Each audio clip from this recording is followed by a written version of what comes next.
Good morning, damn fam. There you are. It's so good to see you again. I have missed you. It is Thursday, August 6th, 2026. And today on the Daily Beaver Morning Show, I will regale you with a tale or two of my first experience as a sports reporter. But now I am back to my regular beat politics, and we'll talk a little bit about some big labor wins from WestJet and with Canadian autoworkers. And with the Nova Scotia Liberals joining in, we now have four provincial or federal party leadership races, and Doug Ford threw in three provincial by elections of his own. It's a league of leadership races and a bevy of by elections. And for political junkie like me, ooh, it's fun, fun, fun, fun. So grab your favorite bevy, make yourself comfortable. If you're new here, get to know people, stay a while, because here we go.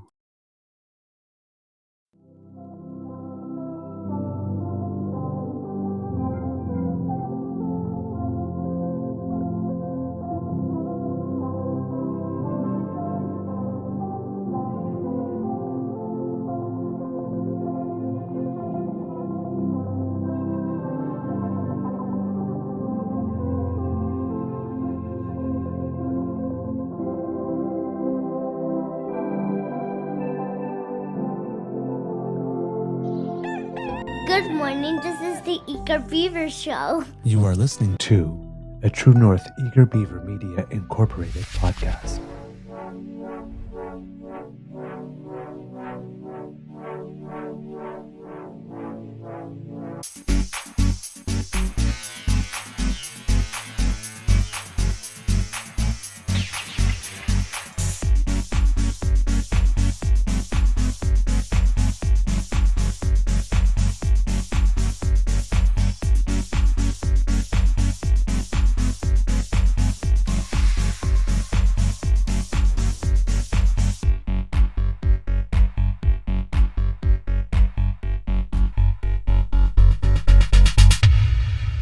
The True North Eager Beaver podcasts are proudly brought to you by our founding sponsors, the Misfit Mysteries from Corvid Moon Publishing, your source for science fiction, fantasy, and cozy mysteries featuring a broad diversity of characters.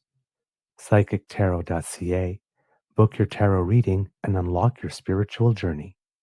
And the Pepper Master, hot pepper sauces made from farm-fresh ingredients to thrill your taste buds and expand your mind.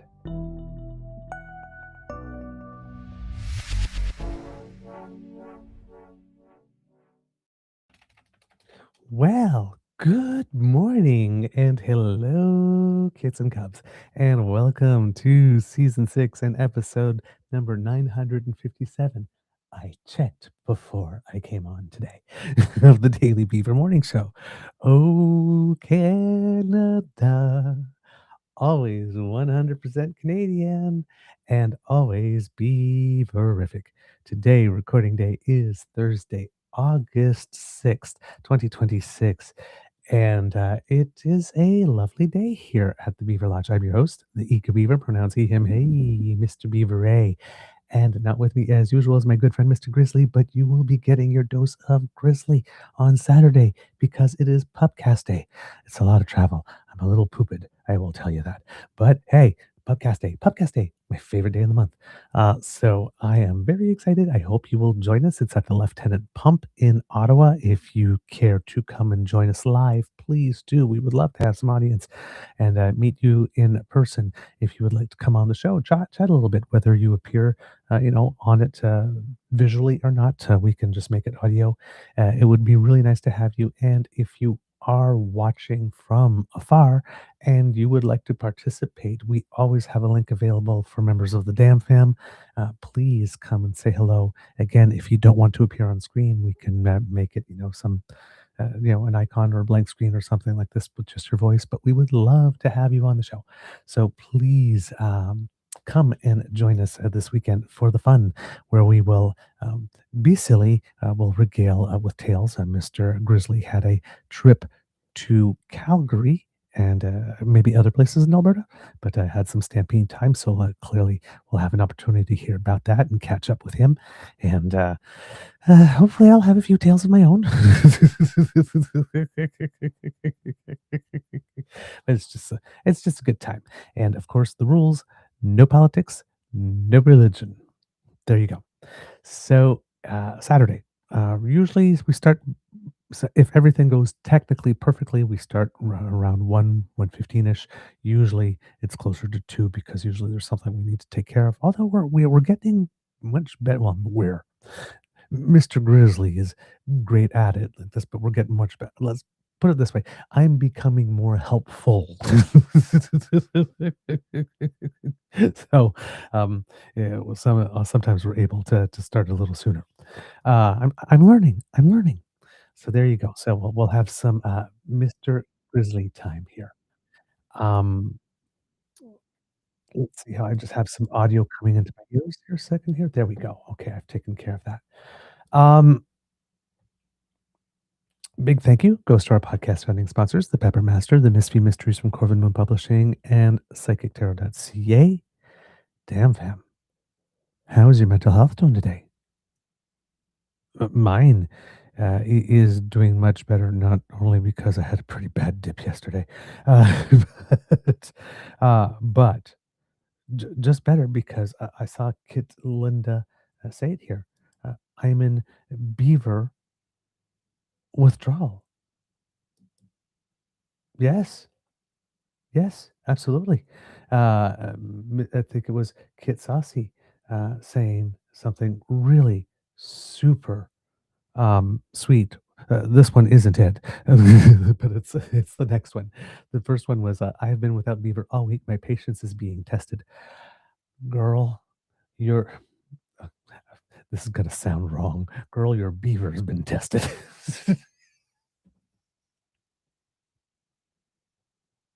It was about to come out, and then as it was on the tip of my tongue, I was like, "Ooh, yeah, that could be taken the wrong way, couldn't it?" More on that later. Put a pin in that. But Kit Saucy also wrote something really sweet that touched me, and I hope I can find it. There we go. I will say my mornings don't start out right without Mr. Beaver, and CBC Live is a poor substitute. I just want to pull the camera in. Thank you. Thank you. Wow. That's, again, when I get compliments and criticism, hopefully constructive, I consider the source. So thank you, Kit Saucy. That is a very, very, very high compliment. And I'm I'm slightly blushing. So, thank you. um I I'm um like you said, Kit Linda, you're in Beaver withdrawal. I'm in Dan Fan withdrawal. Right here. Put it right here.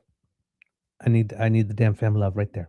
So, I think that's the longest since we started that I've been away, which is kind of interesting. Um,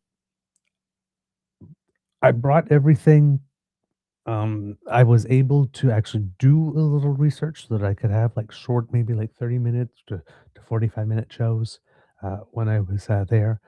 The one thing I did not count on, and I should have, but because, COVID and then life changed, I go to the tennis tournament every year, or I used to go to the tennis tournament every year for about 17 years or something like that. But with COVID in the next 3 years after I had it, so this was about 6 years that I had not gone.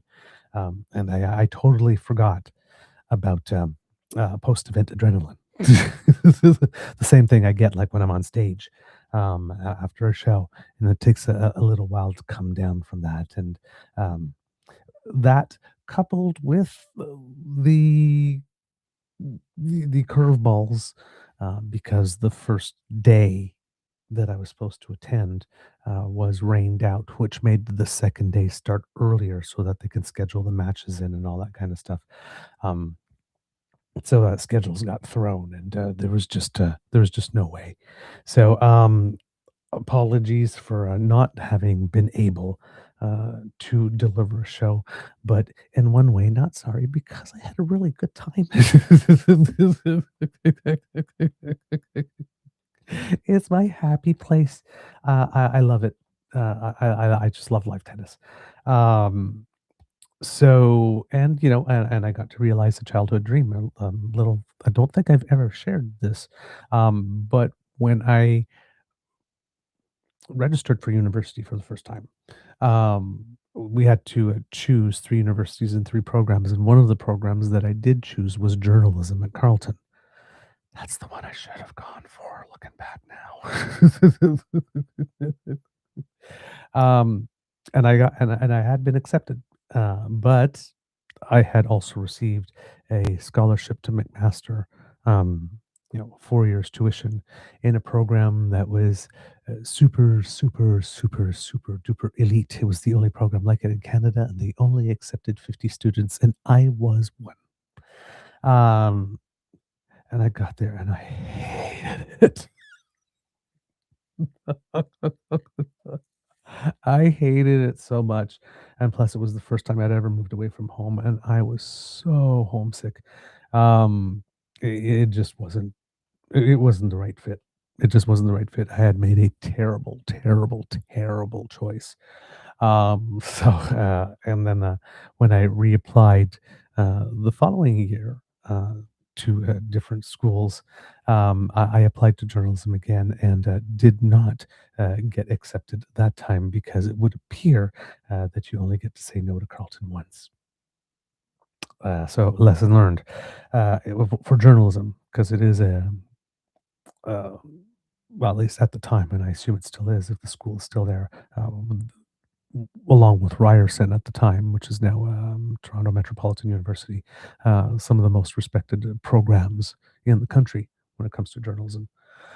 Um, so yeah, but I wasn't really heartbroken because I had gotten accepted into dance school, so I was okay. Except then I busted my leg and had to start over again.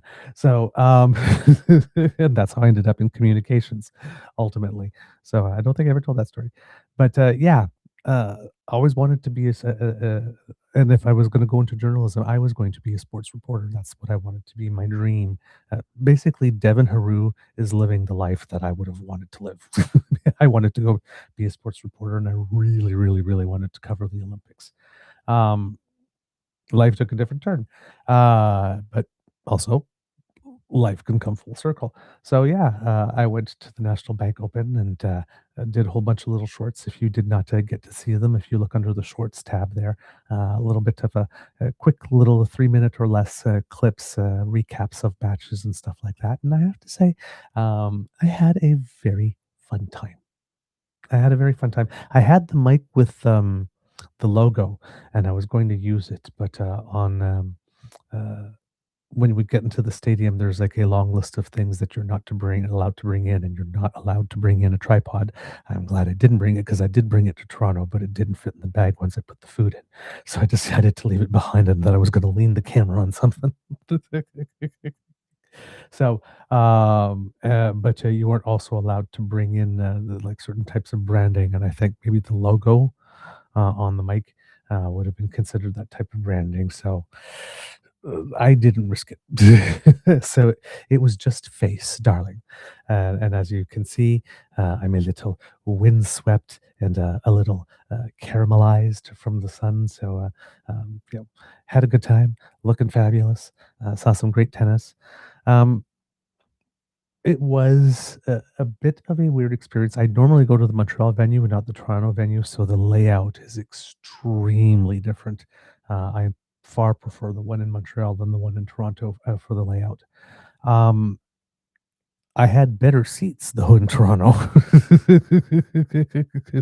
The way that the stadium, the Central Court Stadium is built, so that was really cool. Um, The matches, the way that's organized, because now it's over 2 weeks rather than, 10 days, there are fewer matches per day. That was a little less interesting because the fun part with, well, it was a little shorter, there were more matches is, if something your match on center court wasn't all that interesting, you can go onto the side courts and watch them, right? And this is a tournament where the top 100 players in the world are all trying to get in, and you get a lot of them. So, especially in the first days, if you're watching a match on the side court, you still might be watching someone who's like top 20 in the world, right? You're not getting terrible matches anywhere on this at this tournament unless it happens to be you know match, which happens, or a blowout, right? But you're not getting terrible matches here. This is high quality stuff. Um, so lots of tennis, lots to enjoy. Not as much going on because it's spread out over more days. However, on the first day, because of the rain delay, it still had that old time feel, which was kind of nice. I think I got to catch 5 matches on the first day because I stayed in the morning and the evening, and then on the second day, I got to go. I got to catch 2 matches. Of course, I was rained out on the Sunday, so that was a bit of a bummer. Um, on the Sun was that the Sunday? On the Saturday? I can't remember what day. I can't remember the days anymore, but on the first day, we were rained out. Um, so that wasn't so great. I got, my personal highlight, was getting to watch Kayla Cross from Canada, in the first round get her first, tour level win, and it being at a 1,000 as well. So that was a great experience for her. Shows her that, she can do it, and her first win against a top 100 player in the world as well.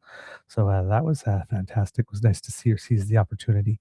There were lots of great performances by the next gen, some of them winning and some of them coming really, really, really close. Someone named Anna Gruber. She's in ranked very, between 500 and 600 in the world, closer to 600. She came within 2 points, 2 points of winning her qualifying round match to make the main draw, defeating someone that was many, many hundred times, 100 spaces on the ranking charts higher than her. So it would have been really nice for her because she would have deserved it. She played really well, but just could get that final push. But that's the type of match you take confidence from. We had a gentleman named Duncan Chan who had burst out onto the scene last year and came out of nowhere and finished the year in the 600s, which is a pretty big rise, and just picked up where he left off, won the qualifying round match, and got a chance to play in a Masters 1000 for his first ever tour match, level match. Um, so there's going to be a lot to hear from him in the future. We had, well, the person that we've been talking about lately, Keegan Rice, who came out of nowhere uh, this year, wasn't even in the 1000s at the beginning of the year, is now in the 500s, getting an invitation to the qualifying round and performing. Uh, was it to the qualifying round or the main draw? I can't remember off the top of my head, but getting an opportunity uh, immediately this early in his career to get a taste of that. So that's going to bode well for his future. Kayla Cross, like I said, with the first win. Catherine Sebov, another Canadian who's been some would call maybe a little bit more of a journeyman. She's been on the tour for some time, but uh, getting a win here as well. So that's great for her ranking. We had Carol Zhao, who is a veteran who played her last match in Canada. I don't know if it's her last match of her career, or if she's going to finish the season, but she's been around for a while, and so we got to see her farewell match, and the audience gave her a whole lot of love, which is great. And if you don't know this about her, if you're familiar with her, she's also a musician and a singer. She has a YouTube channel, and she writes her own songs and creates her own music and stuff. And some of it's actually pretty decent. So you might want to check her out. Carol Zhao, Zhao. And who else did I? So I think that was like the main stuff from and then from everybody else in the Canadians, it's just been a really, really tough battle. Gabriel Diallo won his first round, but then had to pull out of a second round match. Felix Auger-Aliassime, who was ranked second in the tournament, pulled out of his didn't withdrew from the first match before it started because of a back injury. Denis Shapovalov also retired from his match with an injury, so our top three male players all had to pull out because of injuries. So that's a little disheartening for the home tournament. On the women's side, we had, like I said, big wins for Catherine Sebov and Kayla Cross for them. We had Cadence Brace in the main draw, who was another up and comer, and got some valuable experience there. Put up a respectable performance against Kessler. And we had Leila Fernandez, who did win her second round match yesterday against Zarzua from Mexico.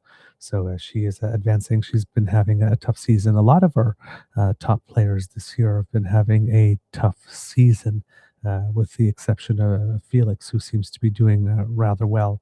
And a lot of the news has been from the up and comers in the next gen this year, picking up titles and making impressive leaps in the rankings.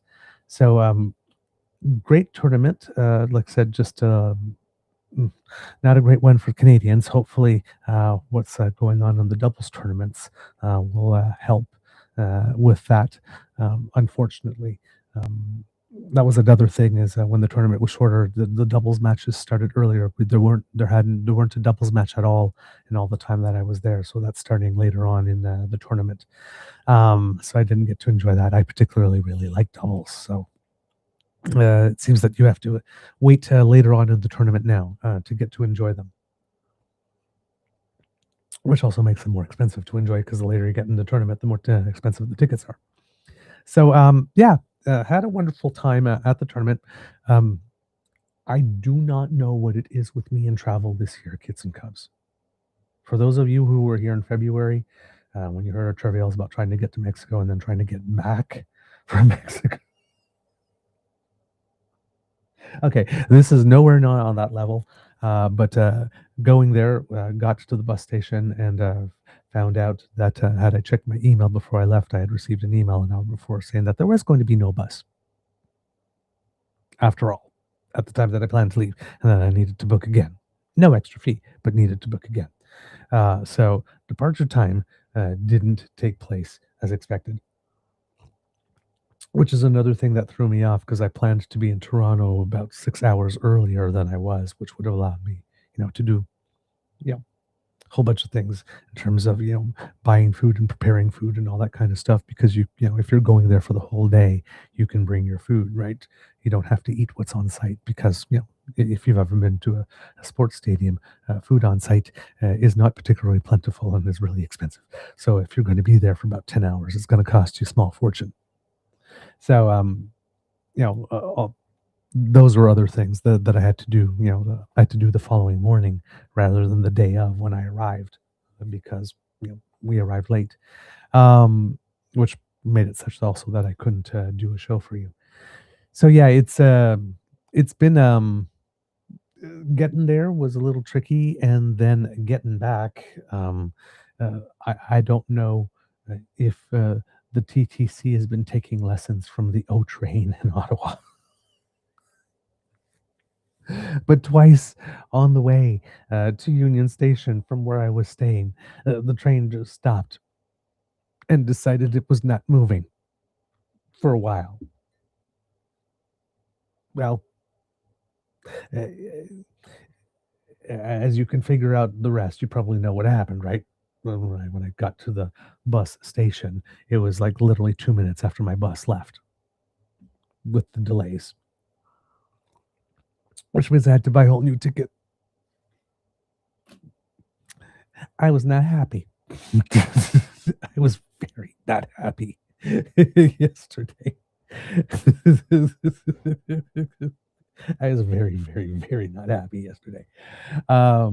So yeah, trouble's going, trouble's coming back. Just saying, But my Beaver sweetie made it much better because he picked me up at the bus stop and he took me out for cake. So, and cake makes everything better. So, all right. So those were my little my little things, and yeah. But I have missed you. I really have missed you, and I'm glad to be here today to bring you some news. I'm seeing here some vote count bin face stuff, and yeah, you guys were telling me about that on the last show that I was here, and I did pick something up on it. You guys had sent me something I think could uncover, and I had isolated it. So hopefully, I will find it again and be able to talk about it today if we have a moment, because this bin face thing is really fantastic. I think there's like 34 candidates running against Nigel Farage or something like that, and all if is it all of them or something like that? I'm not sure, but a lot of them are like these kind of interesting uh, character candidates, I guess, right? Um, what is it? Okay, yeah, this is Al Jazeera had it. Nigel Farage will face a record field of 33 opponents as he seeks to regain his parliamentary seat in a by-election triggered by his resignation earlier this month. Um, then it says, so basically he's getting a kind of longest ballot in a way. It says, and right now there's a controversy, right? Because he's been getting gifts and donations that he hadn't initially declared under parliamentary rules, and he's trying to circumvent scrutiny by saying, well, I'm just going to go for a by-election now, and if the people vote me in, well, when the investigation actually comes, and it's like, wait, why the hell are you investigating me? The people knew this before. They would not have known the details of the investigation, but that doesn't matter to Nigel. He says they knew about this before when they voted me back in the by-election, right? But the guy received a £5 million, which is about $6.7 million American, I'm guessing, got a gift from a billionaire cryptocurrency investor, apparently for nothing in return. We are to believe.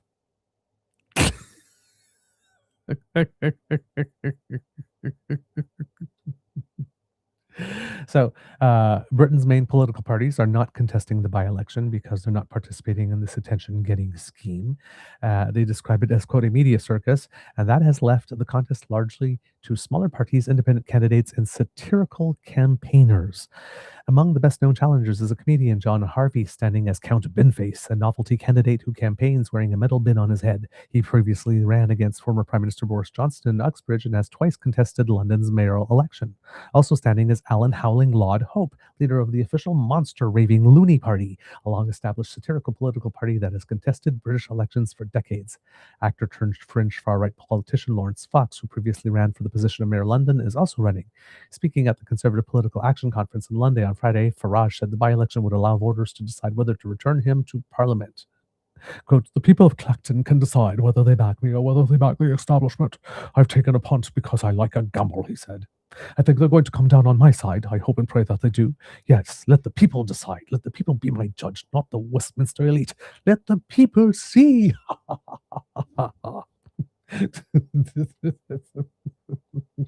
Just don't let them see my banking account records. Jeez. Apparently, according to the prediction market, Polymarket, Count Binface is a distant second in the race. Personally, I hope that is not the case. Because you know what? If novelty and satirical candidates are indeed allowed to run, um, I could probably get myself used to a little bit of bin face. I'm just saying. Uh,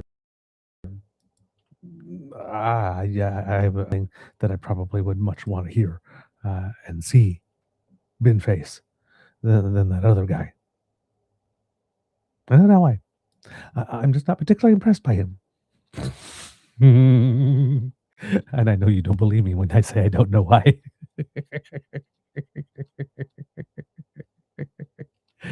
Oh man, there we go. Count Binface, 20 points.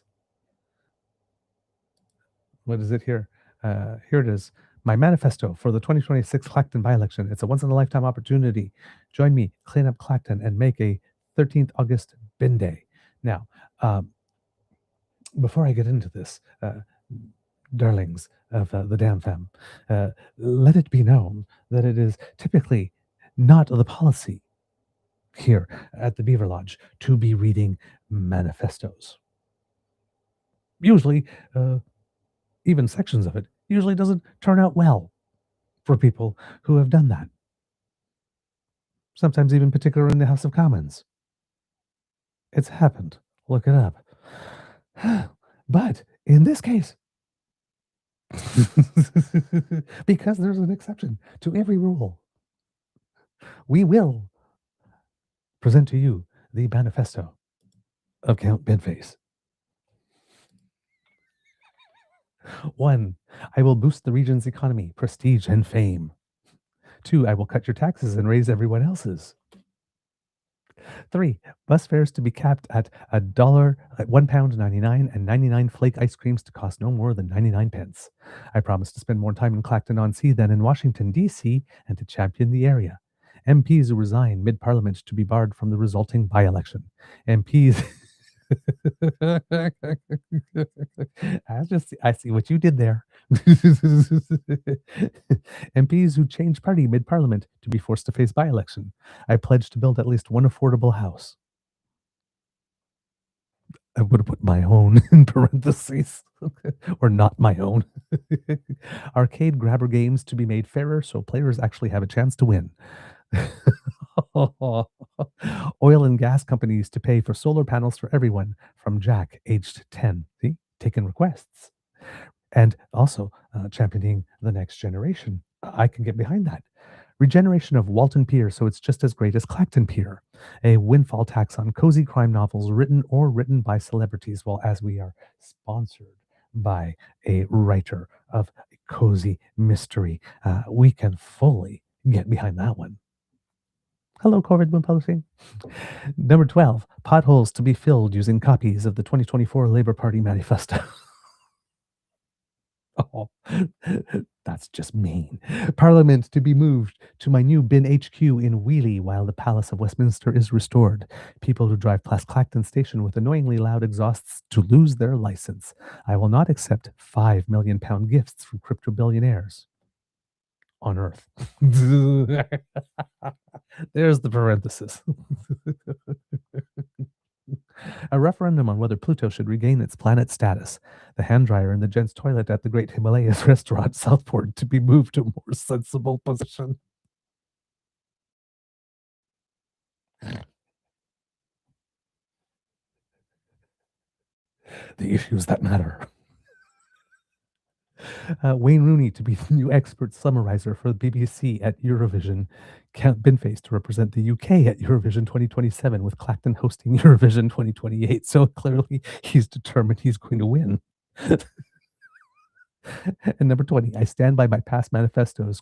CFAX speakerphones nationalizing Adele. Renaming nationalizing Adele. Oh my God, we should do that here in Canada. If we nationalize Celine Dion, she would probably represent half a percentage point of GDP, I think, unto herself. Okay. I stand by my past manifestos. CFAX speakerphone nationalizing. I can't say it without laughing. Nationalizing Adele, renaming HS2 FFS1. I have no idea what that means. The hand dryer at the Crown and Treaty. I've got it covered. And there's the manifesto for your information and edification. You know what? We could do way worse. There's minimal damage that could happen if things go wrong. Get into real issues for real people. Oh man. Oh God. You know what? Since we're having a laugh, Danielle Smith.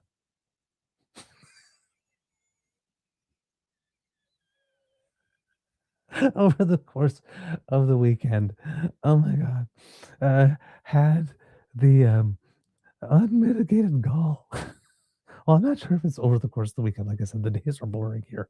Uh, not over the course of the weekend. Uh, let's see. This is August 4th, 2 days ago, on her own Twitter feed. And again, I'm, oh my God, I'm going to have trouble doing this with a straight face. Okay. Uh, a little context. This is, she was taking a tweet from Mike Ellis, who's Alberta's Minister of Public Safety and Emergency Services and Deputy Premier for the UCP, also MLA for Calgary West, who posted the following: "We are committed to supporting and respecting everyone's right to free speech. We have duty to uphold these rights and freedoms regardless of an individual's religious or political beliefs. Alberta's government does not condone hate speech or violence, but we believe law enforcement should be focused on stopping violent crime, not policing opinions or, quote, hurt feelings. Our government will be in contact with our provincial municipal policing agencies to ensure Albertans' policing priorities continue to be cracking down on violent crime, theft, illegal drugs, and vandalism." Okay, just going to make a quick little aside here because we shouldn't be calling the police for hurt feelings. If you follow minimally or are aware of what's going on with the influencers on the conservative side right now, you got Mario, misinformation Malio, and that pleb guy basically fluffing each other because apparently the pleb guy wants to make the point is that we're not allowed to hurt people's feelings anymore. So apparently somebody called him something, a term that we don't use on the show because it's body shaming, but has the initials FF, if you figure it out. And he decided that that was hate speech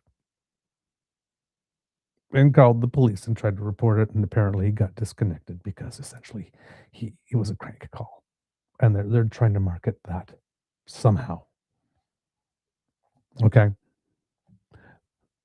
So it's kind of ironic to see another side of the spectrum saying, but police should not be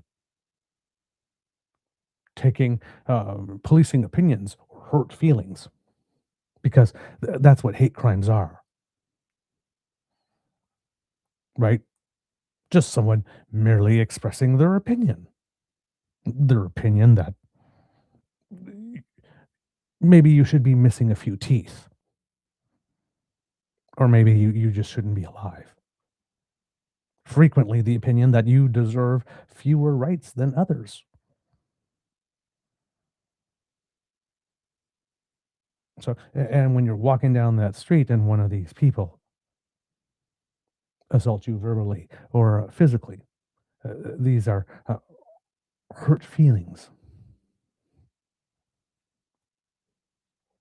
Is what they want you to believe. To which Danielle Smith says, "Free speech is a foundational Alberta value."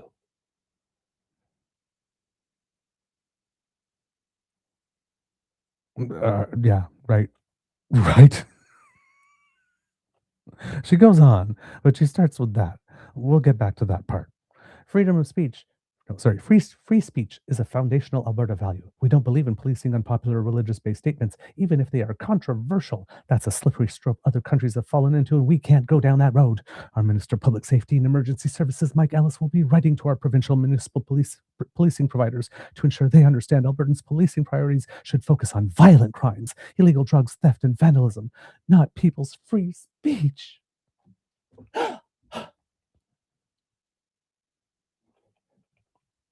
Yeah.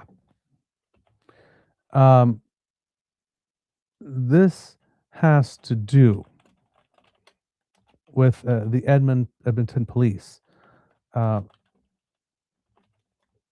starting a campaign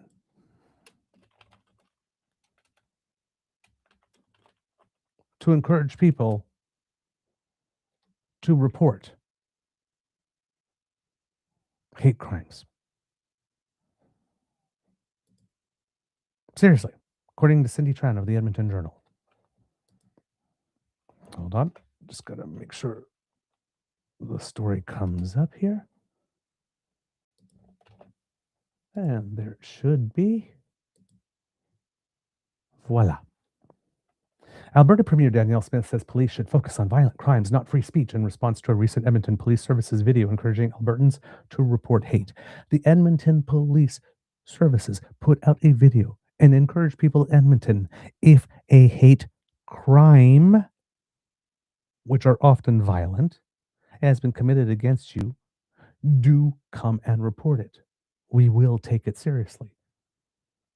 The reaction from the government that is supposed to be defending your rights, who swears an oath to defend your constitutional rights, turns around and admonishes the Edmonton Police Services, saying, "Why aren't you focusing on violent crime and drugs and all that other kind of stuff rather than hurt feelings?" They are called hate crimes. It is called hate speech.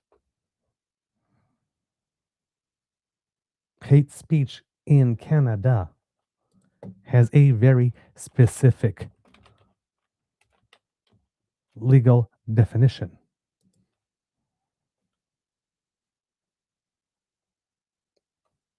According to the Criminal Code of Canada, everyone who, by communicating statements in any public place, incites hatred against any identifiable group where such incitement is likely to lead to a breach of the peace is guilty of an indictable offense and is liable to imprisonment for a term not exceeding 2 years or an offense punishable on a summary conviction. Incites hatred in such a way that it is likely to lead to a breach of the peace.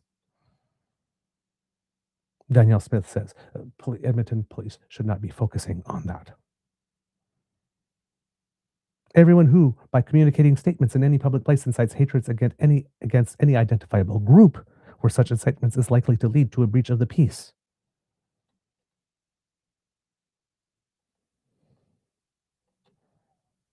Everyone who, by communicating statements other than in private conversation, willfully promotes hatred against any identifiable group.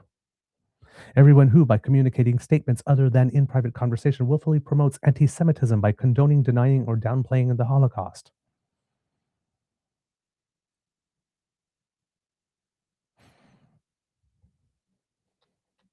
And hate crimes is if that speech not only leads to a breachment of the peace, but a likely attack on the person. Either a specific one being singled out or a person of a specific identifiable group. These are the conditions. It's not just hurt feelings.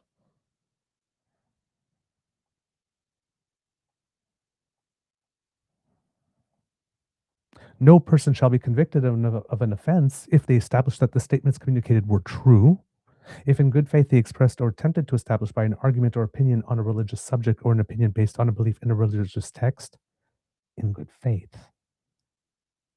Key point. If the statements were relevant to any subject of public interest, the discussion of which was for the public benefit, and if on reasonable grounds they believe them to be true, again, on reasonable grounds. If, again, in good faith, they intended to point out, for the purposes of removal, matters producing or tending to produce feelings of anti-Semitism towards Jews. Very, very specific thing. Danielle Smith.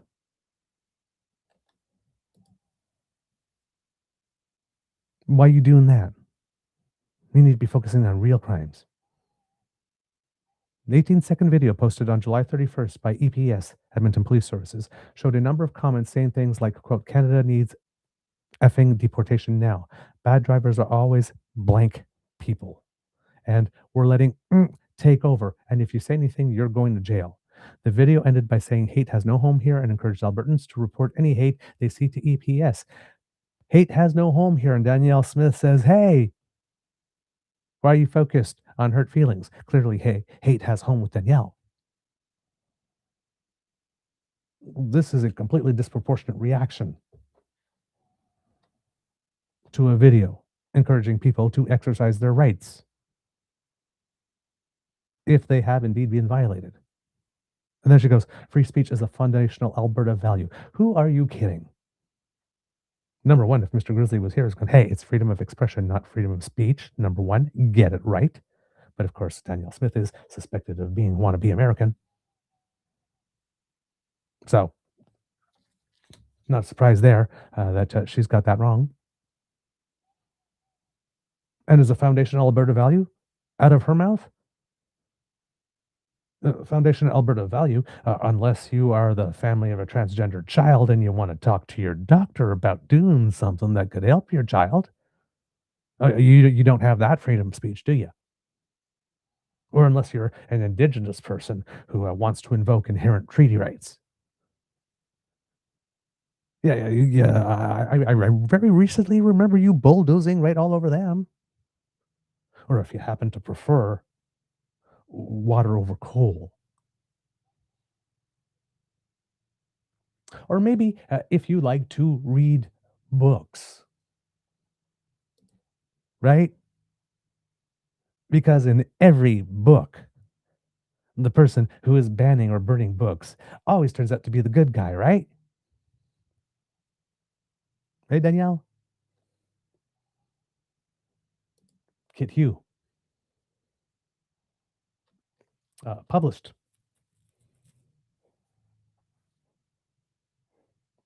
the list of books that are banned or restricted.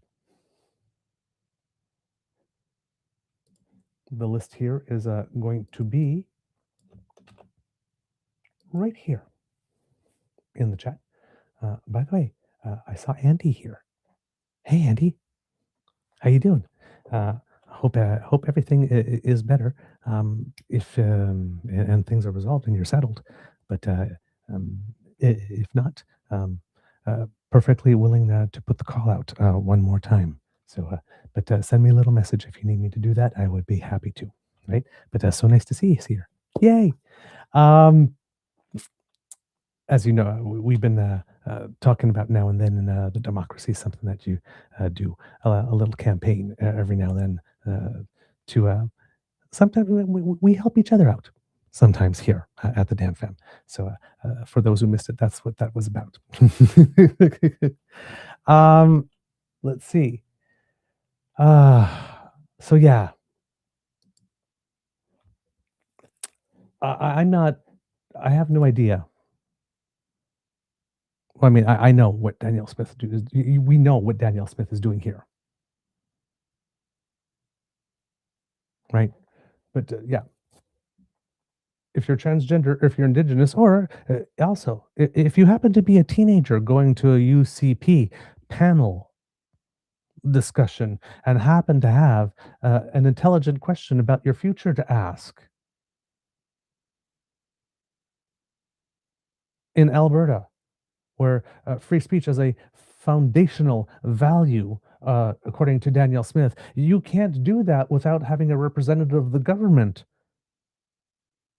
publicly humiliate you and call in public for you to have violence committed upon your person by your own parents. That's where that whole Spanky McAllister thing came from. Bruce McAllister, who also works for the UCP. Danielle Smith never fired him.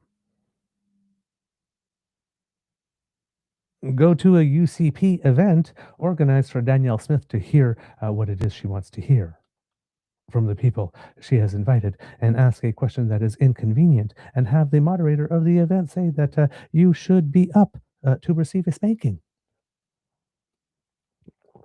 And you sit there and you let that happen, but then come and tell me that free speech is a foundational Alberta value. Ladies and gentlemen, Premier McFib. I, she, God. She wants people to believe that we believe that she believes that. You do know the cameras are on, right, Danielle? Oh my God. Oh my God. Wow. Okay. Wild. Wild people. we'll have a little bit more on it later because I'm thinking of doing a special on it, special episode, because this person was such a big part of a lot of our lives. But we did lose a legendary um, newscaster from both CBC and CTV.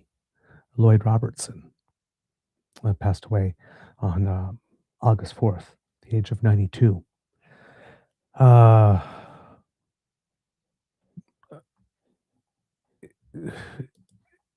if you grew up in Canada, and if you're of my vintage, maybe even a little younger, but definitely of my vintage, uh, Lloyd Robertson was right. Just like some people think of Peter Mansbridge or, you know, Walter Cronkite back in the day. Um, he was the news, right? Back when we didn't have 275 channels, right? Where you know, there were just a couple of evening newscasts, and you picked one, and you picked your anchor, who was the most trusted. You know, you'd listen to them, you would evaluate them, um, and there was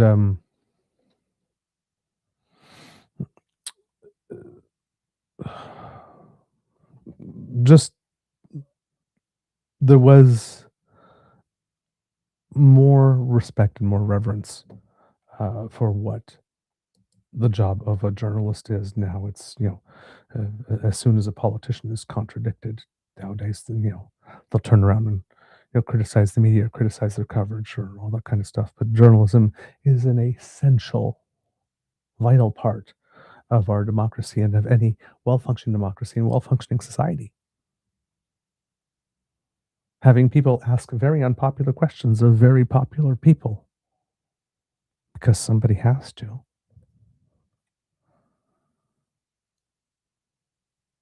is an essential part. Investigations looking behind the scenes, finding out the who, what, when, where, why.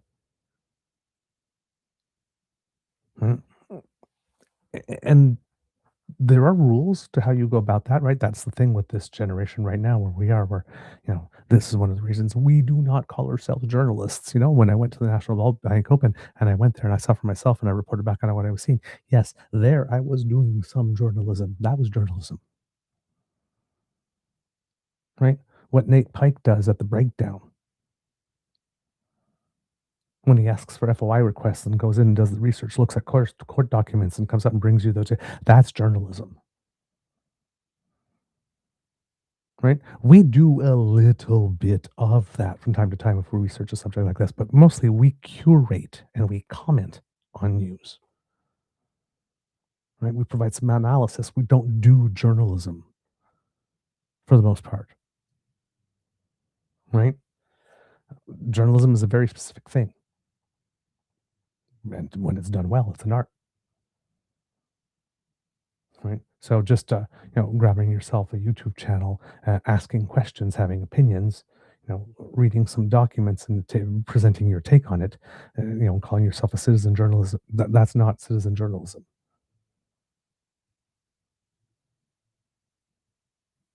Right? There are citizen journalists,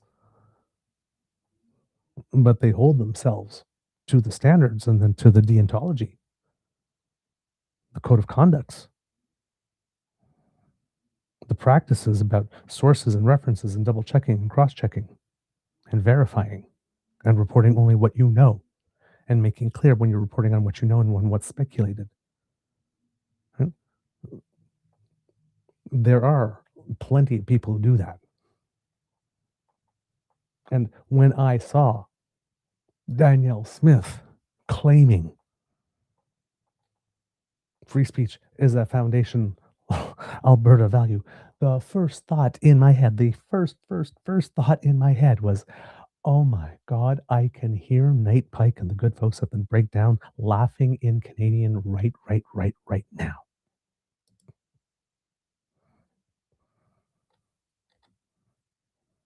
Because if you know what's been going on in Alberta, and we've been reporting on that, you will know that in the case with Alberta Health Services and Athana Metsalopoulos, I think who was the chair of the ED, who noticed that there was some things that may not be okay that were going on with money and wanted to report it. And she was told, no, no, no, you don't need to report that. And then brought it to the board, and the board turned around and said, yeah, you should really report that. And then the board got fired. She got fired. Now she's suing for wrongful dismissal, and there's a huge campaign being launched against her. And some of the campaign included, it would seem, that's what's alleged, or what the evidence seems to point to, not tested in court yet, that even there were even people in the podcast world who may have been involved in trying to sully reputation. And it may have been a campaign that had some ties to that. Well, in the process of all of that happening, and in court disclosures, we found out that it seems this is the allegation being made, that there was someone in the Premier's office whose thought process sort of went, hey, Athana Metsalopoulos, you are the top of the organizational chart at Alberta Health Services and EMS services are under your umbrella. So that one EMS guy, several layers down the organizational chart. Well, you are technically his direct supervisor. So we think you should fire him. You should make him lose his job and take away his livelihood. And the reason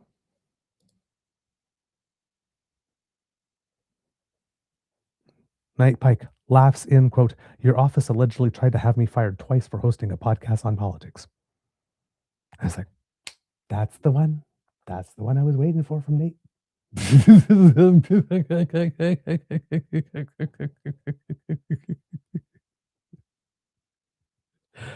Oh, man.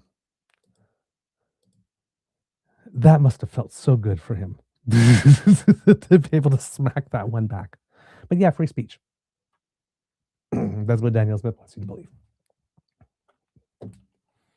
Just don't be bothering investigating those hate crimes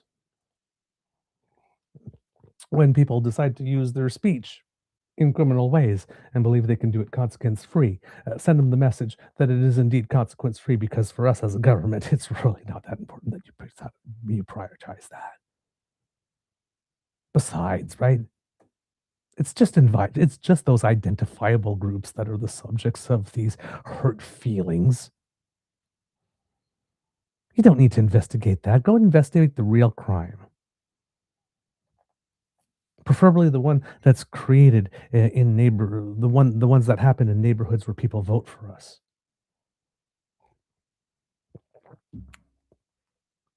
But yeah, if those identifiable groups start complaining, it's just hurt feelings. Don't waste your time on that. Don't waste your time on them. You know what's going on, right? That's one of those dog whistles to the separatists, that she needs to come out to vote for her 9 questions. She's just throwing them red meat.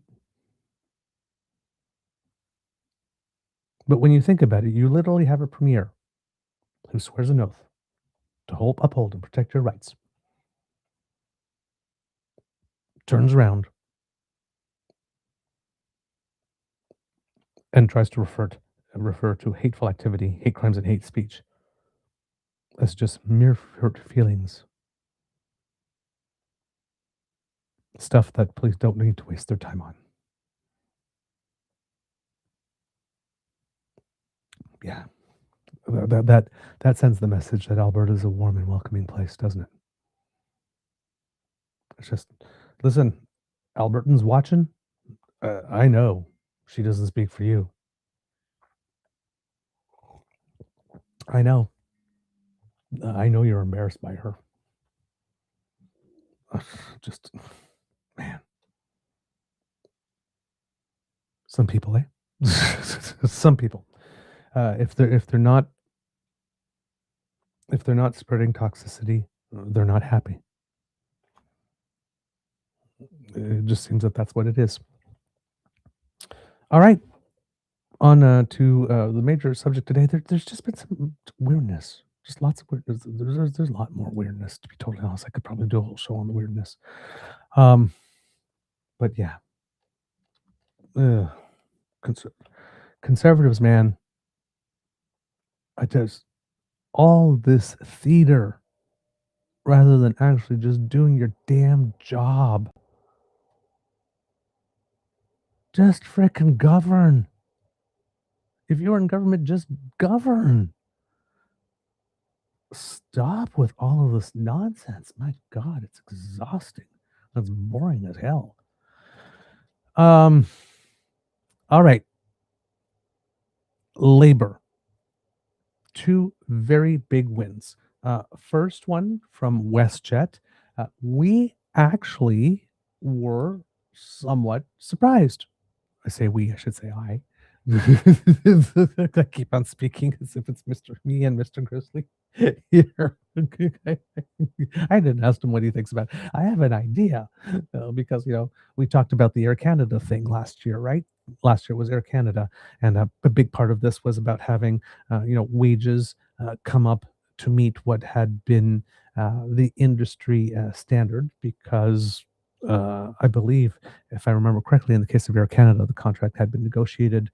They had negotiated a long-term contract some while ago, so they had fallen behind. But there was also the issue of all the groundwork.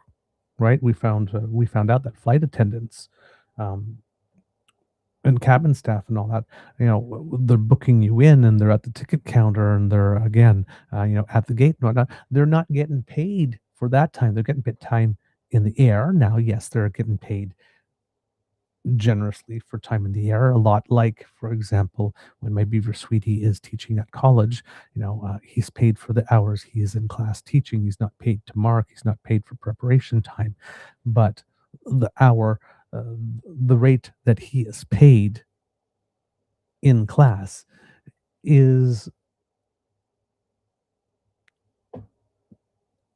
I guess, is assumed to be or is held up to be generous enough that it covers the preparation and the marking time as well, right?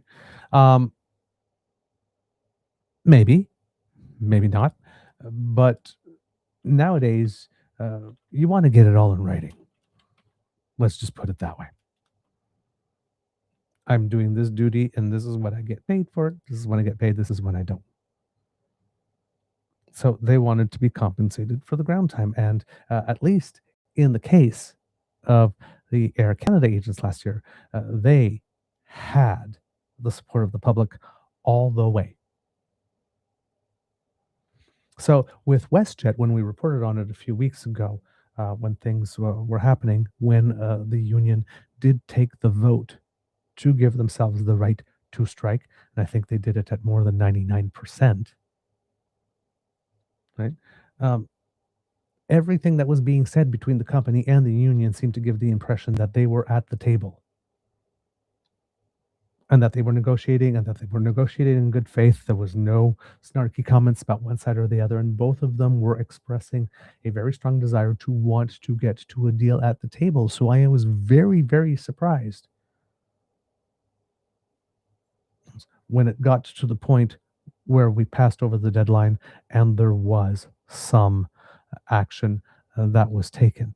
Now, not the longest job action because it was resolved very quickly, but on August 4th, there were 16 flights canceled as of 10:48 a.m. on Tuesday, which was about 3.6% of WestJet's flights. And that came after 305 flights, or 62% of them, were canceled on the Monday. On Sunday, all of WestJet's flights were canceled. More than 900 flights had been canceled since August 1st, as of 1:17 p.m. on August 4th. But it is estimated that flights should have resumed to normal by yesterday. CBC News at the time had reached out to WestJet for confirmation. So far, the airline had only said that it is resuming operations and, quote, entering the recovery phase following a labor disruption. Now, there are still some people, because I recently experienced this, just because the job action is over. In our case, it wasn't a job action, it was a cartel action in Mexico, but whatever the reason, the end result for the traveler is the same. The planes are not landing, or the planes are not taking off. Right? You are stuck in a place that is not home for longer than you had originally intended to be, and often at your own expense. So you want to get back home, right? So again, if anybody knows anybody that's out there, since we had this experience ourselves, remember that under the air passenger protection regulations, passengers whose flights were canceled are entitled to their choice of either a complete refund or to be rebooked on any airline. Right? This is supposed to be happening within 48 hours. That's not always possible, given bottlenecks or whatnot, but it should be happening, and you should not be having to make the booking yourself. Should be something that they are doing for you, right? According to Moxie Munch, the founder of Moxie Travels, she says, quote, "It's also difficult to get hold of WestJet at this point because they're so busy to tell them what you want to do." If your family member or friend who is caught up in this happens to be in Europe and is taking WestJet flight from Europe to Canada, right? The passenger rights rules that apply to that flight are the ones that are in Europe. It's from where the flight originates that you are taking, not the nation of the company that the airline is booked in. So it says here, when you're let's see here. Passengers within Canada aren't entitled to anything beyond the refund or booking, but passengers in Europe, for instance, fall under Europe's rules for air passenger rights and are entitled to more depending on the length of cancellation and delay. Quote, you might get financial compensation or vouchers for food or hotel, or depending on how long. You might get financial compensation or vouchers for food or hotel depending on how long you were canceled. So if you are in Europe watching this right now or on your laptop, you're entitled to the European rules, not just your refund or a rebooking. And on that front, kids and cubs, I did want to bring you a little element from that interview because unfortunately, as is often the case with situations like these, there is no lack of bad faith actors, and when there is no lack of bad faith actors, there are also scams.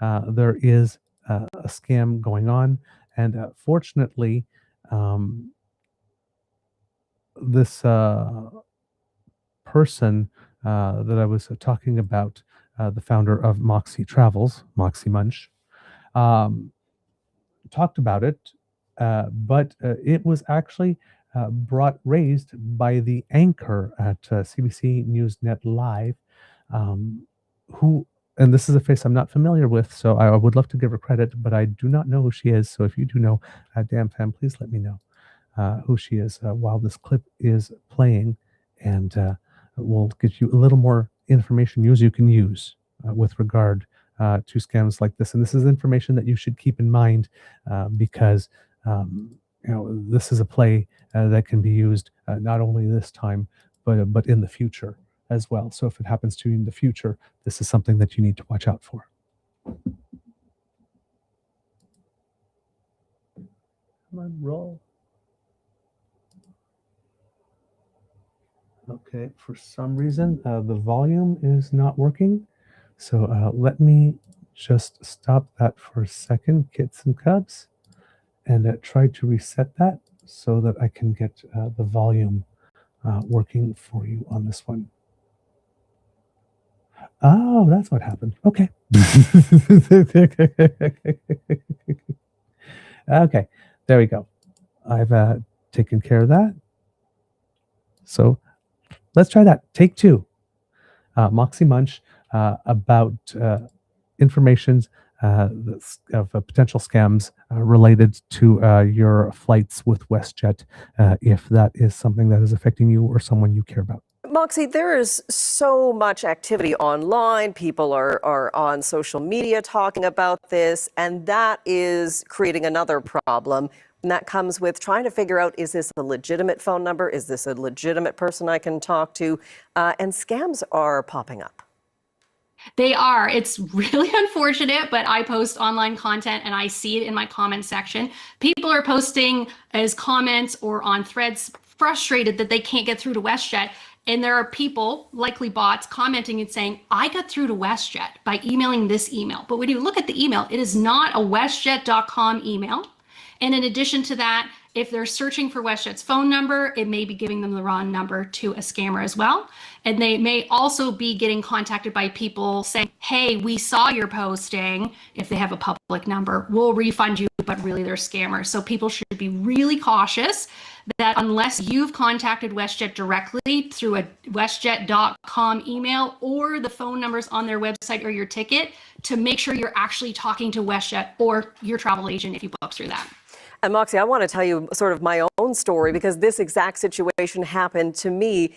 Anybody can fall for scams. So I don't want anyone to think like, oh, it's just this person, or no, it's not possible. It can happen. So that is great information for people to be aware of. Yeah. Triple check those phone numbers, those, X accounts. The other thing, and we don't have much time, so I just want you to go through this for me real quick. Do you keep a file? Should people keep a file of all of their expenses, what they've done, phone numbers? What are sort of those tangible, two suggestions?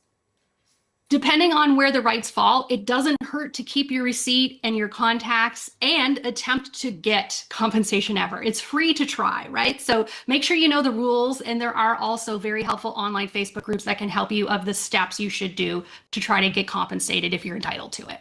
Really appreciate your insights here. That is travel counselor Moxie Munch in Dartmouth, Nova Scotia. Thank you so much. So there you go, kits and cubs. And I thought it was really cool of the newscaster, and that's why I would like to have her name, if anybody knows what it is, to actually, a little fuzzy, I'll take care of that, to openly admit that she has been caught in a scam like that, because that's something that when it happens, a lot of people find embarrassing and humiliating, and keep to themselves. It's also a lot of reasons why a lot of people don't even report it in the first place. But if you do get scammed, you need to report it. You need to report it every time. And if it happens, don't worry.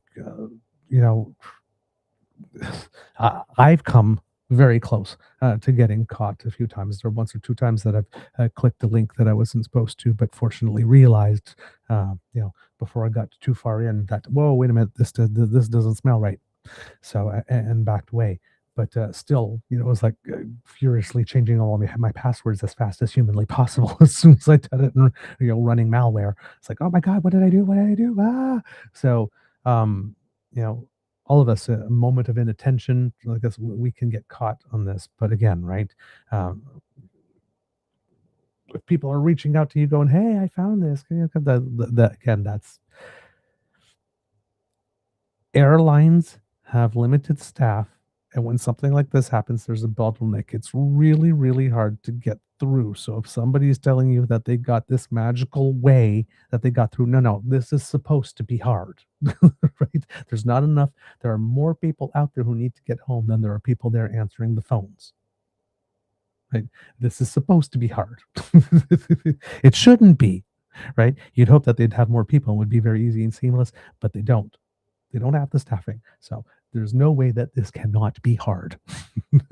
So somebody's writing you going, hey, I found it really easy. Just do this. It's like, that's too, again, if it sounds too good to be true, that's too good to be true. All right. Get Uncover here. I deal with scam victims at my job. I'm sure you hear a lot of stories that can make your the hair on your arm stand up or just break your heart. Because there's a lot of people that lose a lot in these scams, and some people when they lose a lot get desperate and then make some really bad choices. Some of them permanent. So yeah, beware of scams. I hate that we live in an era. And maybe it was always like this. And like I said, we're just hearing about it, knowing about it more because we have all these manners of communicating. But that everything that happens is an opportunity to try and steal something from someone or grift someone. I don't know. I'm not a big fan. Not a big fan. That's liquid I do not like marinating in.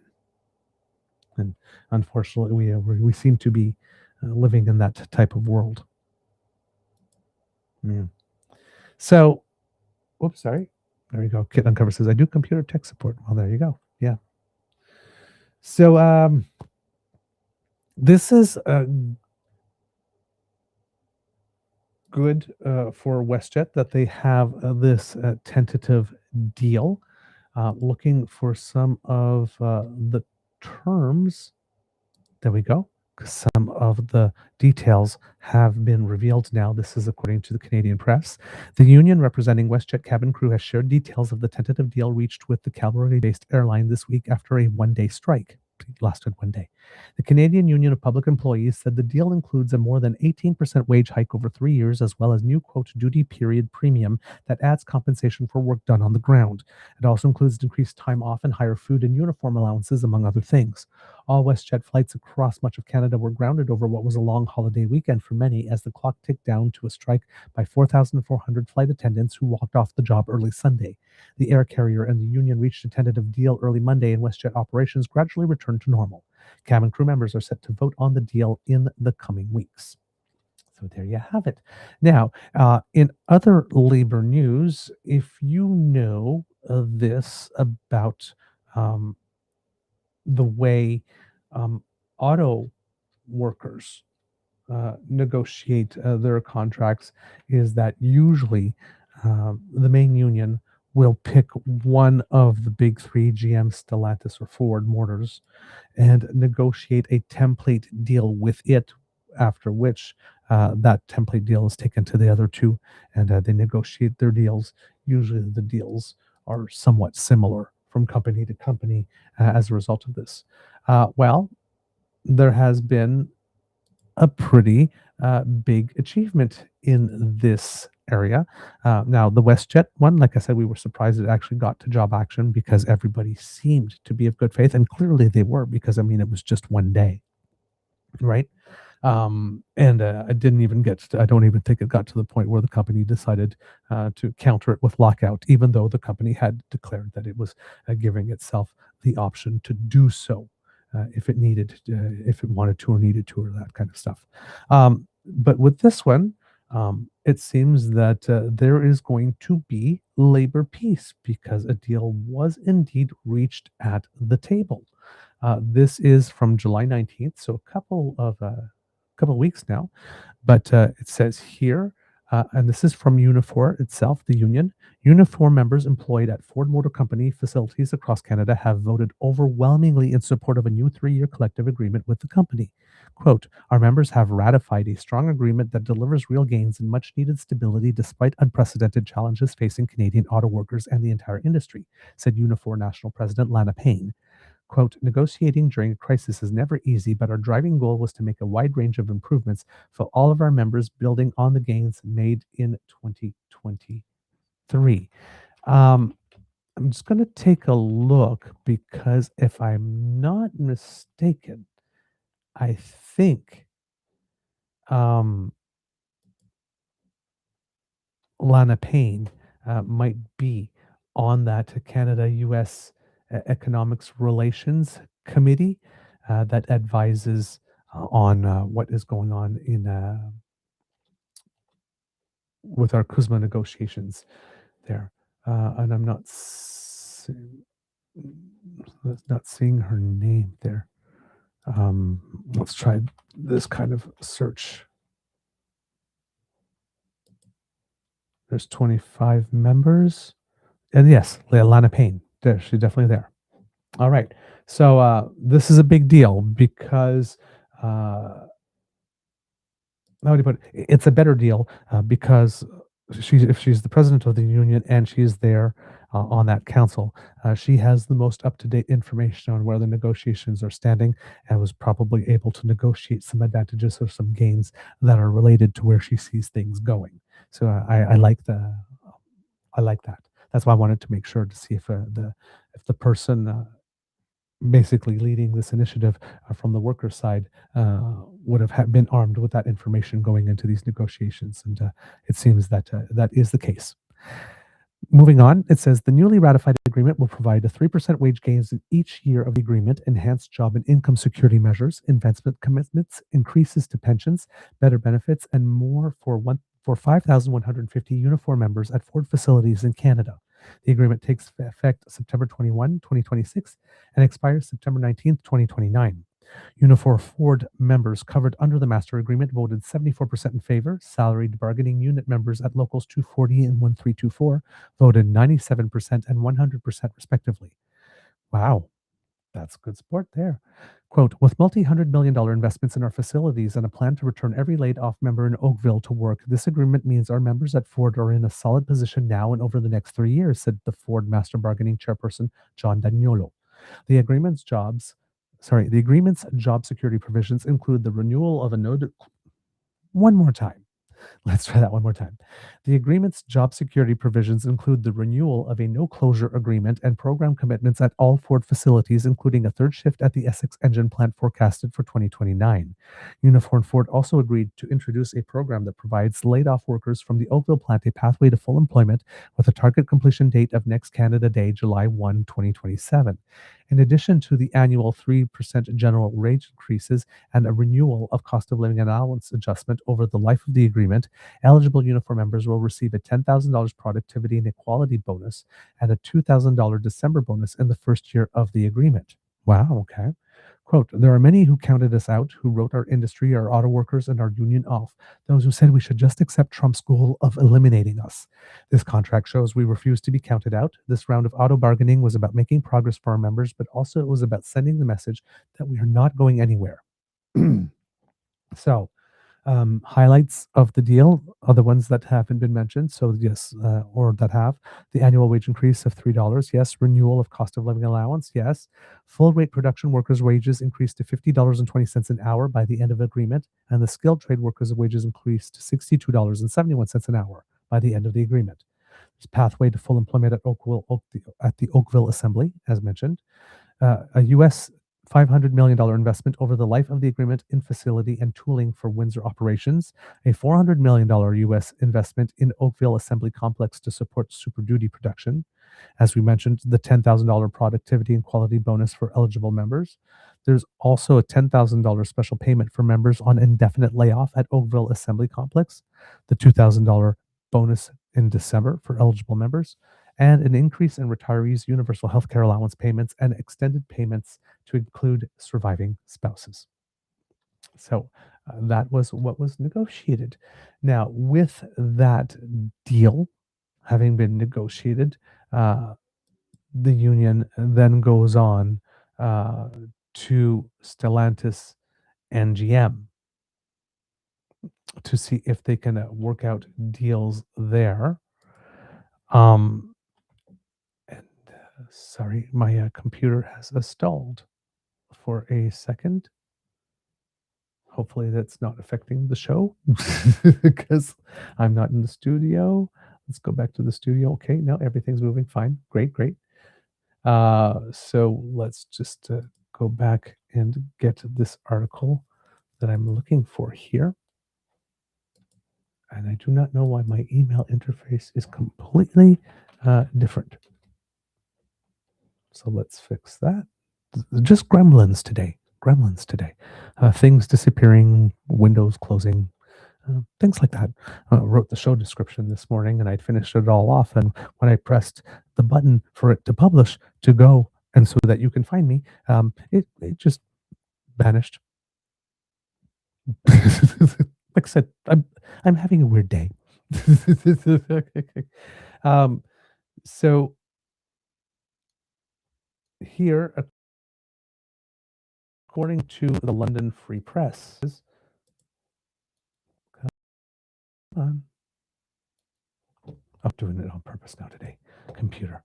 This is according to Jonathan Duha, and talking about how this, as I mentioned, sets the deal.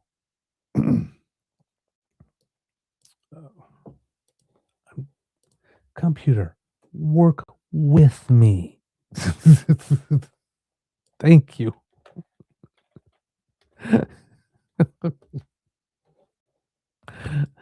sometimes sometimes you just gotta let it know.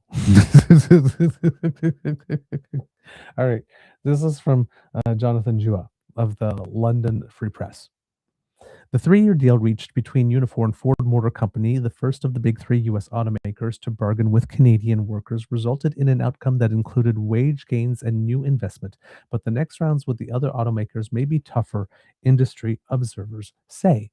The union, representing thousands of auto workers, many of them in southwestern Ontario's auto belt, not only reached a deal with Ford within its self-imposed deadline, but also secured an annual wage increases of 3%, cost of living protections, and nearly $1 billion investment commitment.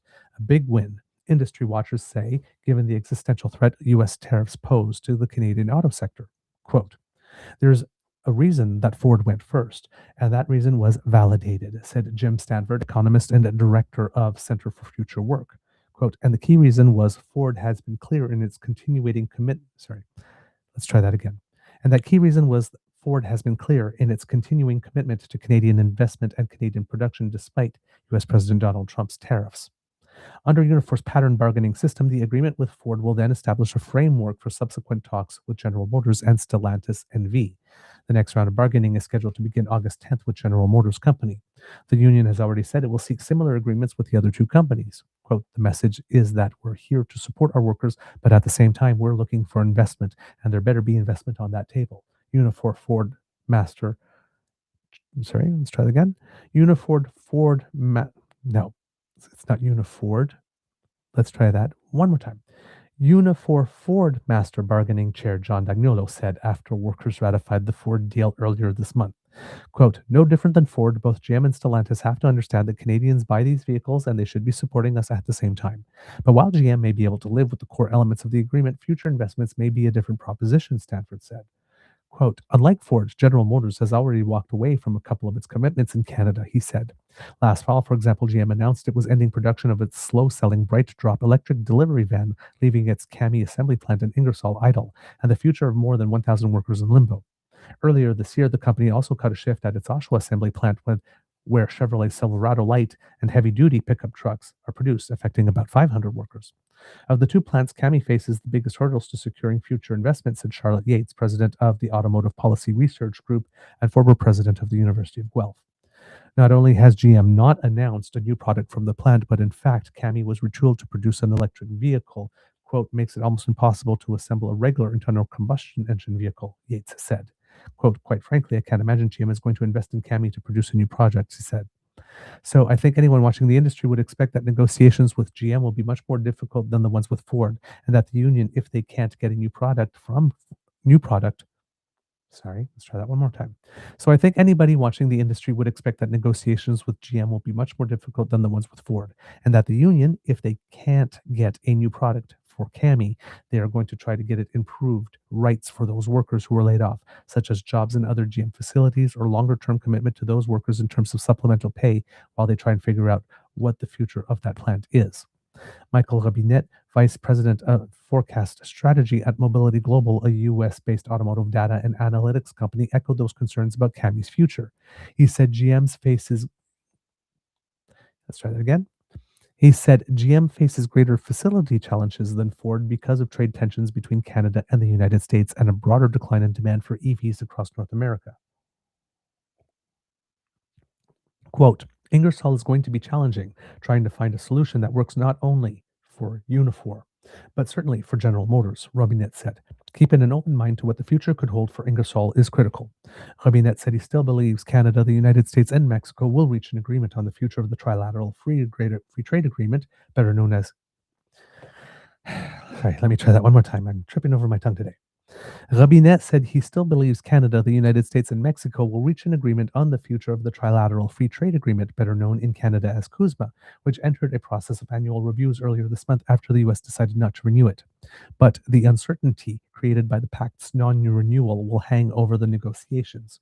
Quote, this is a complication that, frankly, we've never had to deal with before.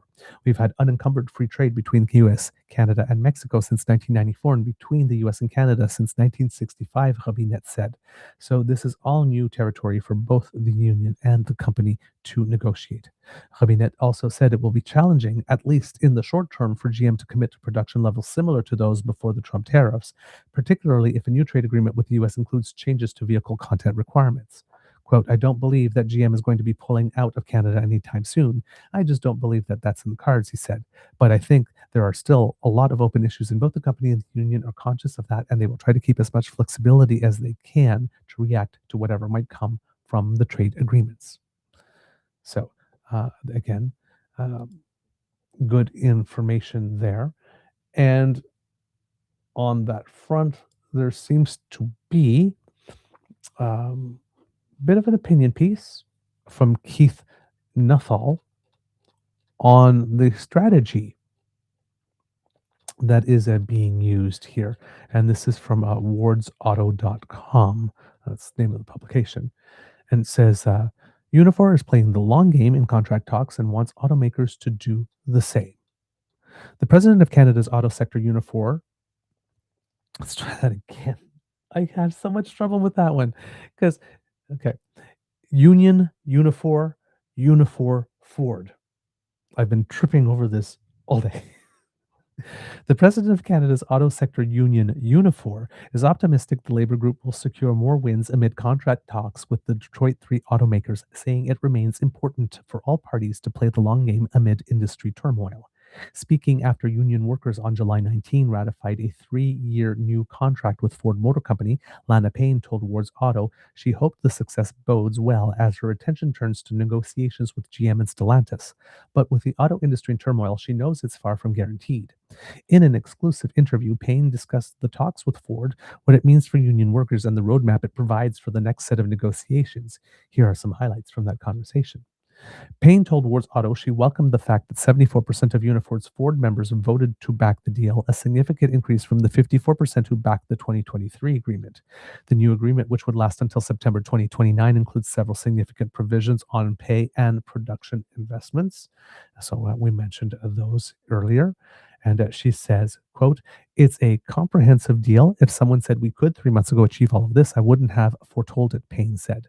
That said, she stresses her union had been successful in creating its own leverage. Quote, they have big product launches coming up. They wanted these launches to go smoothly. That's good for both of us to come out with a win.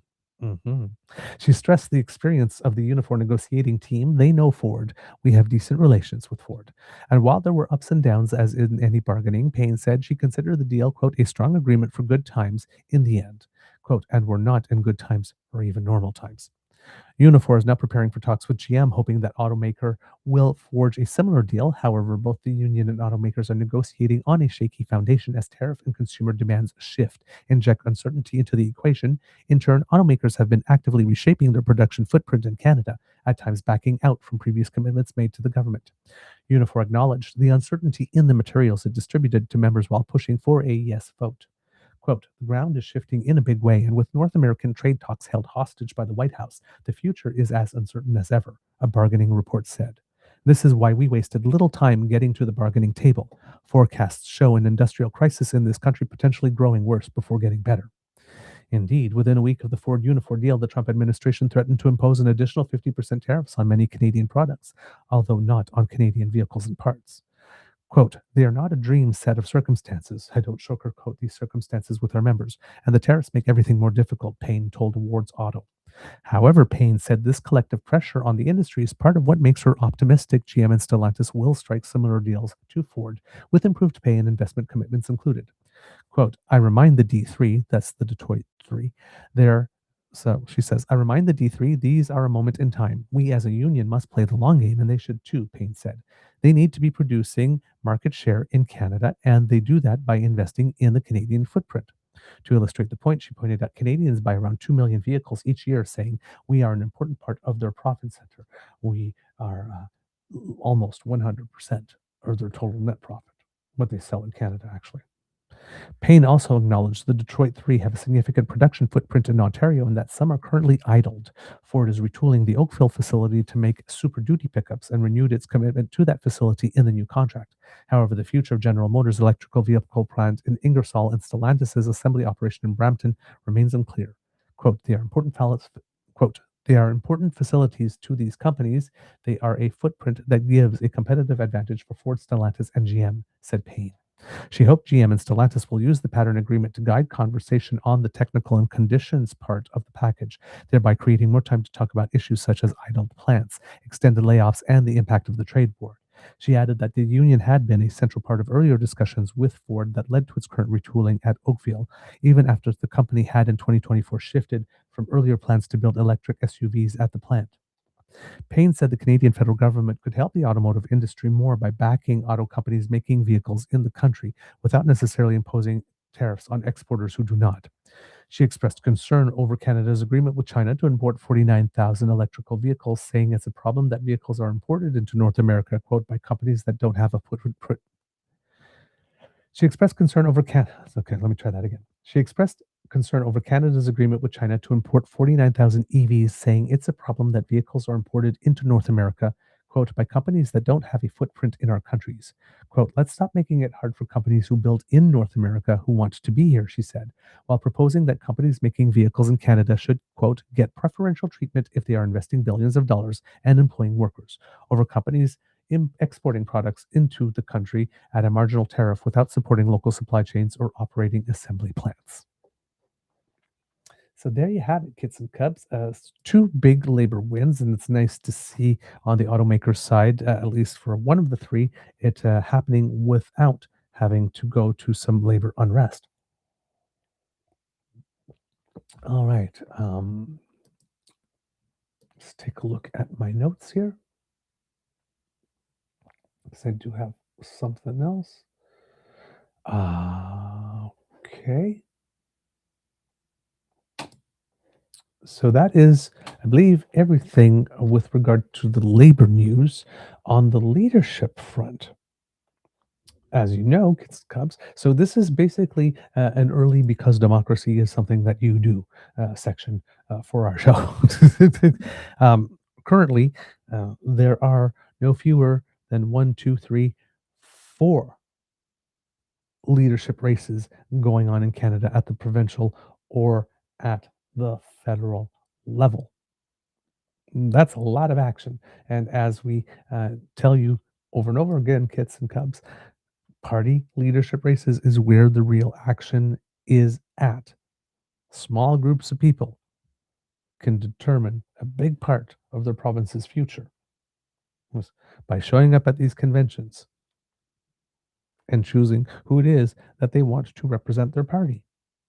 Now, you don't have to be necessarily a supporter of the party, although the UCP, we reported lately, was cross-checking who wanted to buy memberships to their party with their social media accounts. And some people were getting messages saying, we don't think that your values align with those of our party, so we're denying you, or something of the sort. But usually, in normal times, a Canadian, regardless of what they publish online, should be able to join any political party they want, when they want, or cancel their membership anytime they want in order to do that. So I'm a big fan at the federal level when there is a race buying a membership to the federal party, whether I subscribe to it or not, so that I can at least vote to ensure that the party puts a decent candidate up. That's something that we can do. That's power that you can exercise. Canadians complain a lot that they don't like their choices. That's how you get better choices. You go to the nomination races or you go to the party leadership races and you make sure that the party, or you do your bit to make sure that your party actually picks someone that's good. Not your party, the party. All parties pick someone that's good. So that when you get to election day, you're sitting there and you're going, oh my God, I have an embarrassment of riches to choose from, rather than, oh my God, how did they pick all these losers? This is also where the fringe of the party really, really gets involved to try to push their candidates, because there's not mass general public appeal. If more members of the general public showed up to vote in these leadership races, it would make it harder for small factions of fringe groups to put a candidate like Pierre Poilievre, who just turns out to be completely unacceptable, or Carrie Lynn Findlay, up as a viable candidate to lead a party, and then they become presented to us as a viable candidate to lead a province or a nation. So if we want better choices, we got to act earlier in the process. We have the Ontario Liberal Party, of course, which has been the longest of the four races. A highly competitive race already to elect a permanent leader to take on Premier Doug Ford. There are now 6 official contenders in the race: Navdeep Bains, Stephanie Bowman, I believe, who was the most recent to announce, Lee Fairclough, Vikram Handa, Eric Lombardi, and Dylan Morando. Um, and some of them I hadn't even heard that they announced. So there's a couple of new names for me in that one. But with regard to Stephanie Bauman, I think it was yesterday that I saw the article. So I saw the announcement as it came in. This was a City News Toronto that had published this. And it says here, with regards to that, this is according to Alison Jones of the Canadian Press, as it appears in City News Toronto. Another Ontario Liberal caucus member has joined the race to become the party's next leader. Stephanie Bowman, who represents Don Valley West for the party in the legislature, says she wants to build a party that is competitive across the province. She had served as campaign co-chair for fellow caucus member Rob Surjanek, probably, until he dropped out of the race last month. Bowman worked in finance before being elected in 2022, including serving as a member of the Bank of Canada's board. Lee Fairclough, who represents Etobicoke Lakeshore, is the other caucus member in the race that concludes November 21. Former federal cabinet minister Navdeep Bains, housing advocate Eric Lombardi, and political staffer Dylan Morando are also in the running. So there you have it. So that is the Ontario Liberal race. First live debate is scheduled for August 10th, so that should be coming up 4 days. Online voting runs through mid-November, and the new leader will be named on November 21st. Then, at the federal level, we also had the Green Party of Canada. This is a race to replace longtime leader Elizabeth May. I'm not sure whether Elizabeth May will be quitting politics after this, or whether she's just going to remain and be an MP for her riding and let somebody else take over. But I think also yesterday it was that I heard some news about some declared candidates. And the first candidate is one that we all suspected would be there. It's Mr. Mike Morrice, Morrice, Morrice. He was a member of the House of Commons representing Guelph, but in the last election, the Conservatives sort of just snuck up, and with vote splits, made it such that Morris finished second. But according to 338 Canada, if an election were held today, he would regain his seat, giving the Greens 2 in the House if Elizabeth May was staying on in Saanich Gulf Islands, or had a replacement in that riding that would take over from her, that the people in the riding would find acceptable. But according to John Dulasong and Kate Buchert of CBC News, it says here, former Green MP Mike Morris says he's one of 2 approved candidates for his party's leadership. Morris made an announcement Wednesday morning that he has officially entered the race. He was in downtown Kitchener's The Museum. Quote, having served as a member of parliament already at a time when the party is looking for a leader in Canada as life continues to get more expensive for so many folks. I just believe that the party can be a vehicle for confronting the billionaire class and addressing the issues that ordinary folks, both in our community and across the country, continue to face. Morris told CBC News about why he's running for the party's leadership position. Morris served for one term as MP for the Ontario riding of Kitchener Centre. Sorry, my fault. I thought he was Guelph, but no, it's Kitchener Centre. But lost his seat in April 2025 federal election. Conservative Kelly DeRitter beat Morris by 358 votes. On November 28, 2025, Morris was named deputy leader of the federal Greens and has already been declared the Green candidate for the next federal election whenever it will be held. Quote, the way we grow the membership is the same way we're going to grow a Green caucus in Ottawa, he said, is by working alongside other progressives to build a movement of people who are ready to confront the billionaire class and the way they have been hoarding wealth over the last many years, as well as the political leaders who have incentivized that happening all the way along, which continues to the Prime Minister of the day now. The Green Party of Canada officially launched its 5-month leadership race on June 11th. Green Party leader Elizabeth May announced in the summer of 2025 she planned to step down but will remain on as leader until November. May is currently the only Green MP in the House of Commons. She was first elected leader of the Green Party in 2026. She stepped down in 2019 after Annemie Paul was elected. May became the party leader again in 2022. And the story did not say this, but after Annemie Paul's leadership proved to be an unmitigated, total, and complete disaster.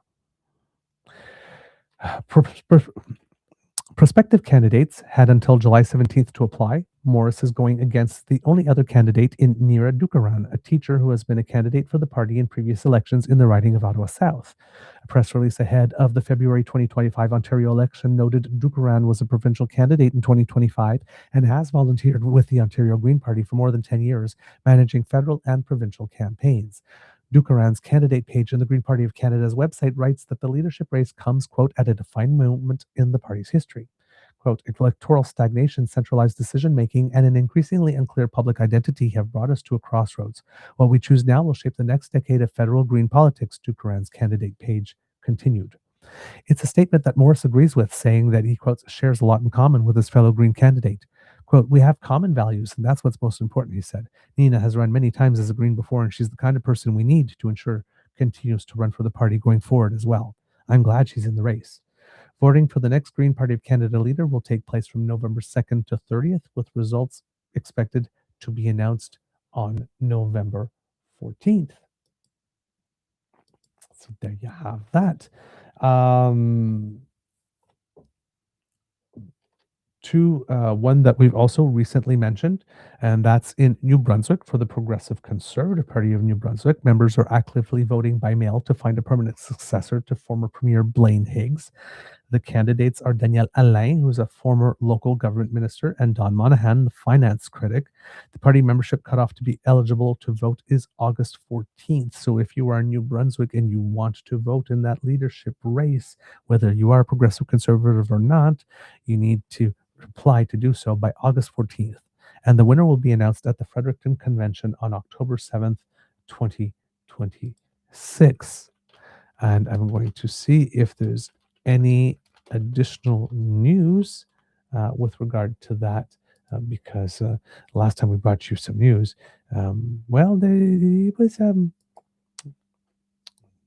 things were getting a little testy. Things are a little testy. That was on July 24th, and let's see, and July 28th also talking about things and being testy. So several day story here, covered both by CTV and CBC, but 4 days apart, however, which is kind of interesting here.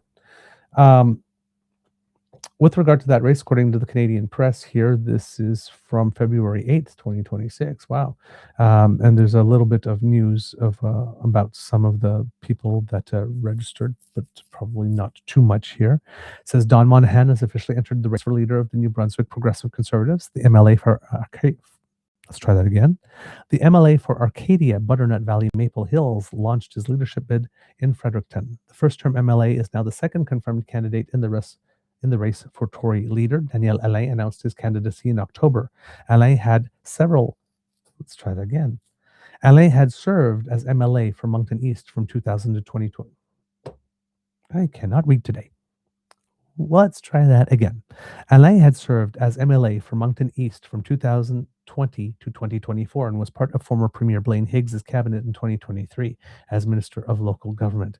Oh, please tell me that that's the kiss of death. Higgs stepped down as party leader after the 2024 election and was replaced by Glenn Savoy as interim leader. PC members will vote on their new leader at the party's convention in October. So that's a little bit of extra news. The one that is new to us is the Nova Scotia Ontario, the Nova Scotia Liberals. What is wrong with my brain today? They have announced that they are going to have a leadership race too. This is 2 days ago, according to CTV. Well, this is again the Canadian press, as published in CTV.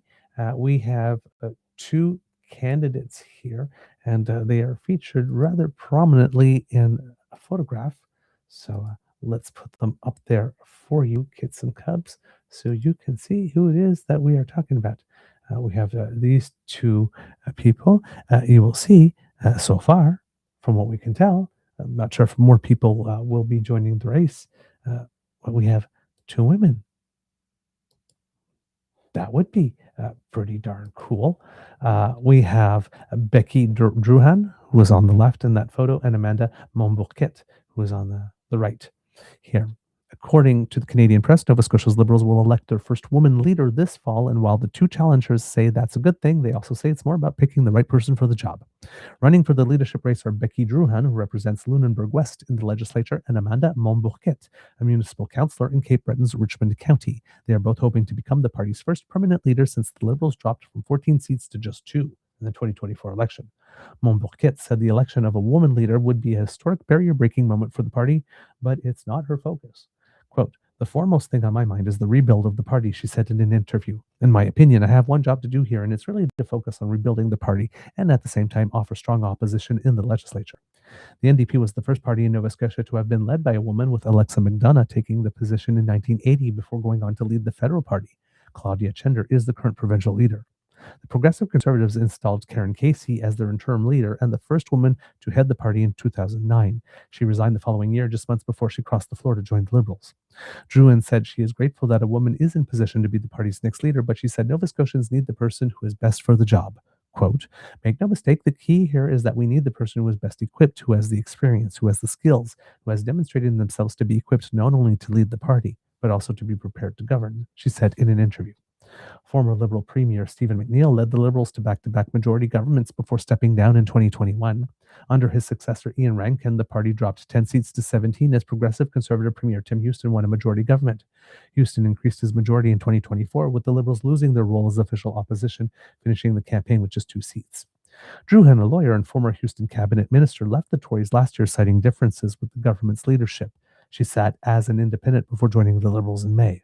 She ran on a platform of improving healthcare and supporting the environment when first elected in 2021, and she said her values have always been aligned with the Liberal team, which has given her a warm welcome. Quote, "My values haven't changed," she said. "I walked away from the role that I had in Houston's government because I'm willing to stand up for what's right, even at a personal cost to myself. And I know that my community and members of the Liberal Party recognize that." June said she plans to build a party that will form an open and fair government focused on strengthening communities and supporting sustainable growth. She said the party needs to welcome people in, listen, and rebuild trust while creating policies to reflect the needs of Nova Scotian communities. Montbourquet said public confidence in the Richmond County government was at an all-time low when she was elected with a new slate of councillors in 2020. The previous council was the subject of an ombudsman report and forensic audit that found questionable expense claims by some politicians and senior staff. Montbourquet, the council's former warden and currently... Let's try that again. Montbourquet, the council's former warden and current deputy warden, said the country has since... One more time, let's try that again. Montbourquet, the council's former warden and current deputy warden, said the country has since turned a corner and earned back public trust. She has also pointed out that her time as executive director of the local Chamber of Commerce, which she said was in a state of crisis when she took over in 2015. She said she helped strengthen the chamber financially by listening to businesses and helping to develop a common vision with them. Quote, the reality is that I'm the only candidate who has the experience of having led a government successfully through challenging times, she said. I think that's exactly the type of experience and leadership that is needed to rebuild our party and restore public confidence in our government. Montbourquette said healthcare, housing, affordability, education, and economic development are all top of mind as she and her party work on a platform they plan to release in the next few weeks. See if there is anything in. I'm going to guess that the one in global news is also Canadian press because that's often the case. Yes. And if we go to CBC, might get another perspective. And it is. This is from Michael Gorman here. And it says that Montbourquette made her intentions official in June, following that with a campaign launch event last week in St. Peter's, where she announced longtime Liberal and former MLA Richie Mann as her campaign chair and touted an endorsement from former Premier Stephen McNeil. Drouin entered politics following a 2021 provincial election victory as a progressive conservative and served in Premier Hume Houston's cabinet until she left the party last October to sit as an independent. In May, Drouin announced she was joining the Liberal caucus and at the time said her intention was to also seek the party leadership. She has made her official candidacy announcement on Friday in a news release that included endorsements from former Liberal MLAs Kelly Regan and Ronnie LeBlanc. The Liberals have been without a permanent leader since the 2024 provincial election that saw them reduced to just 2 seats. The party's leader at the time, Zach Churchill, resigned following the election in which he lost his seat. Since then, Simbi Membertou MLA Derek Montbourquette, who is not related to Amanda Montbourquette, served as interim leader before trading off with his caucus colleague Timberlea Prospect MLA Ian Rankin. The voting period for the election will run November 16th to 21, and the winner will be announced at the convention on November 21. The Liberals are the only one of the province's 3 major parties to have never had a female leader. Well, I guess that's going to change relatively soon. So there you go, kids and cubs. Those are the 4 provincial and party leadership races at play.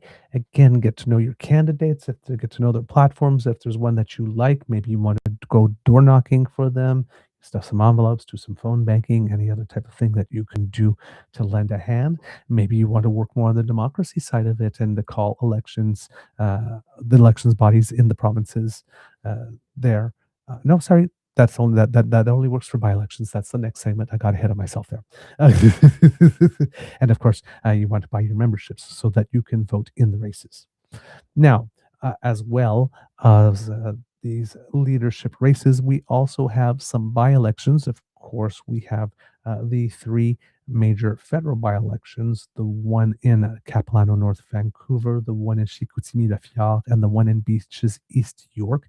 That will take place on August 31st. For those ones, get to know the candidates and the platforms and all that kind of stuff. Or if you would like to work on the democracy side, call Elections Canada and see if you could not make yourself available or if they might need help at the polling stations, either for advanced polling or for the day of the election itself, the by-elections, I should say, or or both. If you're available for both, it's a wonderful experience, and I recommend that everybody do it at least once.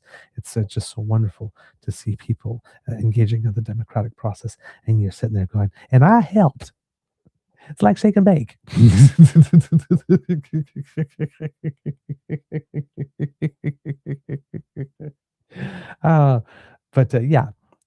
But in addition to those 3, we now have 3 provincial by-elections in Ontario because Doug Ford had to call them according to Global News. And again, the Canadian Press's Alison Jones, as reported by Global News, I should say. Ontario voters in 3 ridings are set to head to the polls September 3rd, as Premier Doug Ford called by-elections. Scarborough Southwest has been vacant since February when Dolly Begum, who held the riding provincially for the NDP, resigned to successfully run for the federal Liberals there.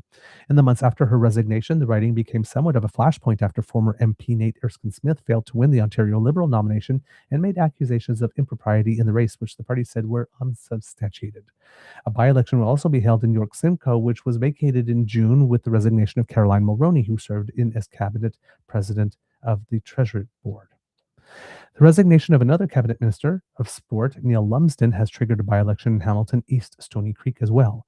Ford will have to fill the cabinet posts of Mulroney and Lumsden, as well as Stan Cho, who resigned last month as Minister of Tourism, Culture and Gaming amid an expense scandal, though he remains in the Progressive Conservative caucus.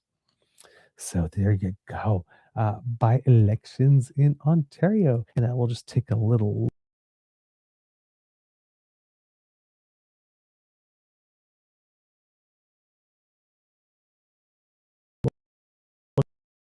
look here.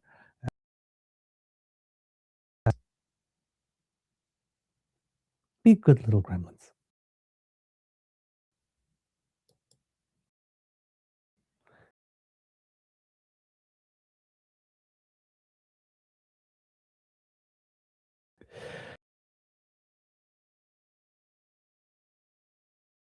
Okay.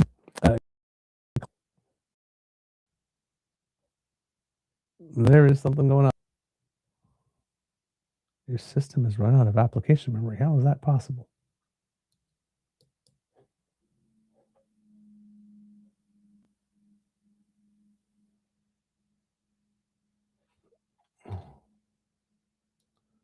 Okay, this is very weird.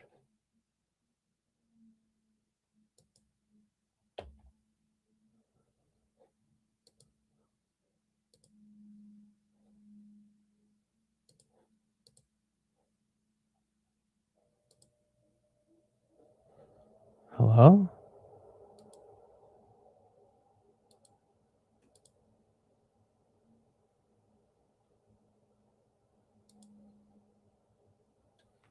I don't know what's going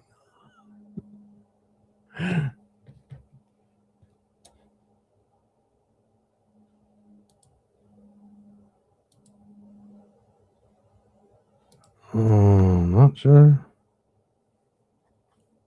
Hold on. I don't even know if you can see me. Let's try that. Let's try this. Of course it's... Okay, I'm freezing.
Yes. Okay, I'm back. Jeez. Okay. Now let's see if I can get myself full screen here because, well, that's not good. Okay, let's see if I can close this. There we go. Okay. Yes. Okay, I'm back. Jeez. All right. I'm getting better at this. I'm figuring this stuff out. I am so sorry.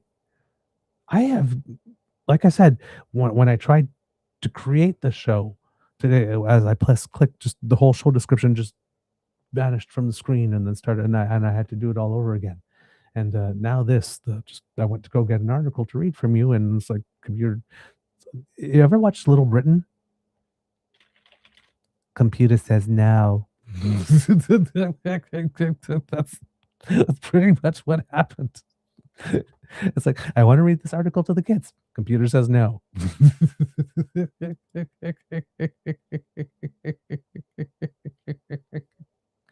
Oh well, c'est la vie.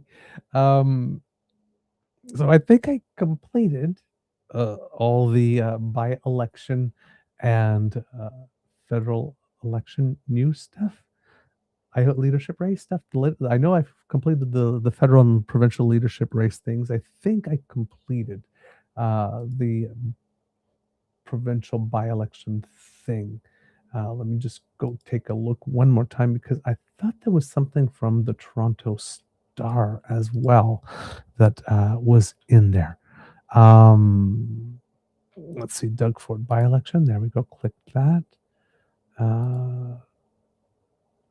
Oh yeah, it was okay. Yeah, I was looking for the CBC article to see if there was new information there, and the Toronto Star one, because, well, you know, this is Ontario, and Toronto Star is kind of the paper of record for Ontario, and I'm also going to check out. Come on, trillium.ca. Because they are absolutely exceptional at providing coverage of not Trillium.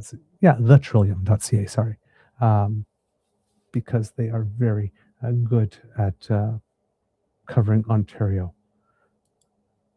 There we go. So going to the CBC one, seeing if there's anything new here. Said that the writ was issued Wednesday for by-elections in Scarborough Southwest, York Simcoe, and Hamilton East Stony Creek. In a news release, the province said that voting day will be on September 3rd. Let's see here. What do we got here? With regard to Scarborough Southwest, they say the Ontario NDP have won the Scarborough Southwest seat in the last 3 provincial elections with Begum as their candidate. Their new contender, housing advocate Fatima Shaban, will vie to take her place. In May, Ahsanul Hafiz won a heated battle against former MP Nate Erskine-Smith to become the Ontario Liberal candidate for Scarborough Southwest.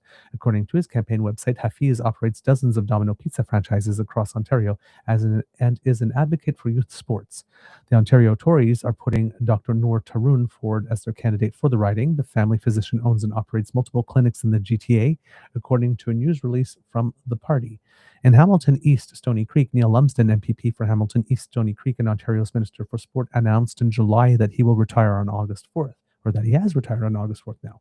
Following his announcement, 4 parties in Hamilton East Stony Creek announced their candidates for the by-election. Jeff Beattie wants to take Lumsden's place for the Ontario Progressive Conservatives. Currently councillor for Ward 10 in Hamilton, Beattie said in a social media... Let's try that again. Currently councillor for Ward 10 in Hamilton, Beattie said in a social media video he would be withdrawing from the municipal election to run for provincial office. Pascal Marchand is running for the Greens, and the Ontario Liberal Party appointed Haino Doising both ran against Lumsden in the last election. Former Hamilton Mountain MPP Monique Taylor will be running for the NDP. The riding was a stronghold for the New Democrats before Lumsden's election in 2022. In this one, I'm thinking here, yes, Jeff Beattie, if he wants to run, has to withdraw from the municipal elections because those campaigns have already started. And finally, in York Simcoe, Caroline Mulroney, Ontario Cabinet Minister and PC MPP for York Simcoe, announced her resignation in May, saying she's looking forward to a new chapter of her life. The decision came 2 years after losing her father, former Prime Minister Brian Mulroney, and as she and her husband are empty nesters, she said in a public letter. Our former party announced Susan Leahy, an East Gwillimbury town councillor and a small business owner, will run for Mulroney's former seat. Naomi Davidson, a councillor for York Region and for the town of Georgina, is running for the Liberals, and Matt Pierce, a vehicle manufacturing professional, is running for the Greens. The NDP is putting forward Bobby Nickmerd, an education worker with 2 decades of experience, the party announced Wednesday. According to Robert Benzie, the Queen's Park bureau chief for the Toronto Star, he says here, the New Democrats, a distant third in the last election, hope to retake a riding they held from its creation in 2007 until Lumsden's win. They will nominate a candidate soon. This is from July 23rd. So yes, that candidate is probably, so this is an older one here. So the information that I've already brought you is probably more up to date than that. So I'm just going to see here if we can pick up the Trillium one, provincial by-elections underway under the Trillium. So the Trillium is tricky because some articles are available to you, and other ones sometimes are behind their paywall. So it's you always have to double check to see. And I believe that this one is indeed, unfortunately, behind their paywall. So I don't think I'm going to be able to bring this to you unless I can find it this way, and I cannot. So there you go. Hey, sometimes you can't have it all. You can't have it all. But there you go. Labor news and leadership news. Hopefully, there's an opportunity for a lot of people to make some good choices to improve some lives. Because, you know, when you make better choices for yourself in terms of your career, and you can work closer to getting paid what it is that you're actually worth, that's usually good. And when you can have elected officials, well, when you can have political officials for whom to vote, who are actually quality officials, which makes voting a pleasure. That's also a good thing. And hopefully candidates that actually want to do things to improve society rather than just line a few pockets or help a few buddies out. Right? They're not all the same. They're not all the same. We have good ones and bad ones, just like everything in life. Right? So that's what we have. Kids and Cubs. That's the end of this episode of the Daily Beaver Morning Show. We hope that you love listening to us because we love making this for you. Remember, sharing is caring. Word of mouth is priceless.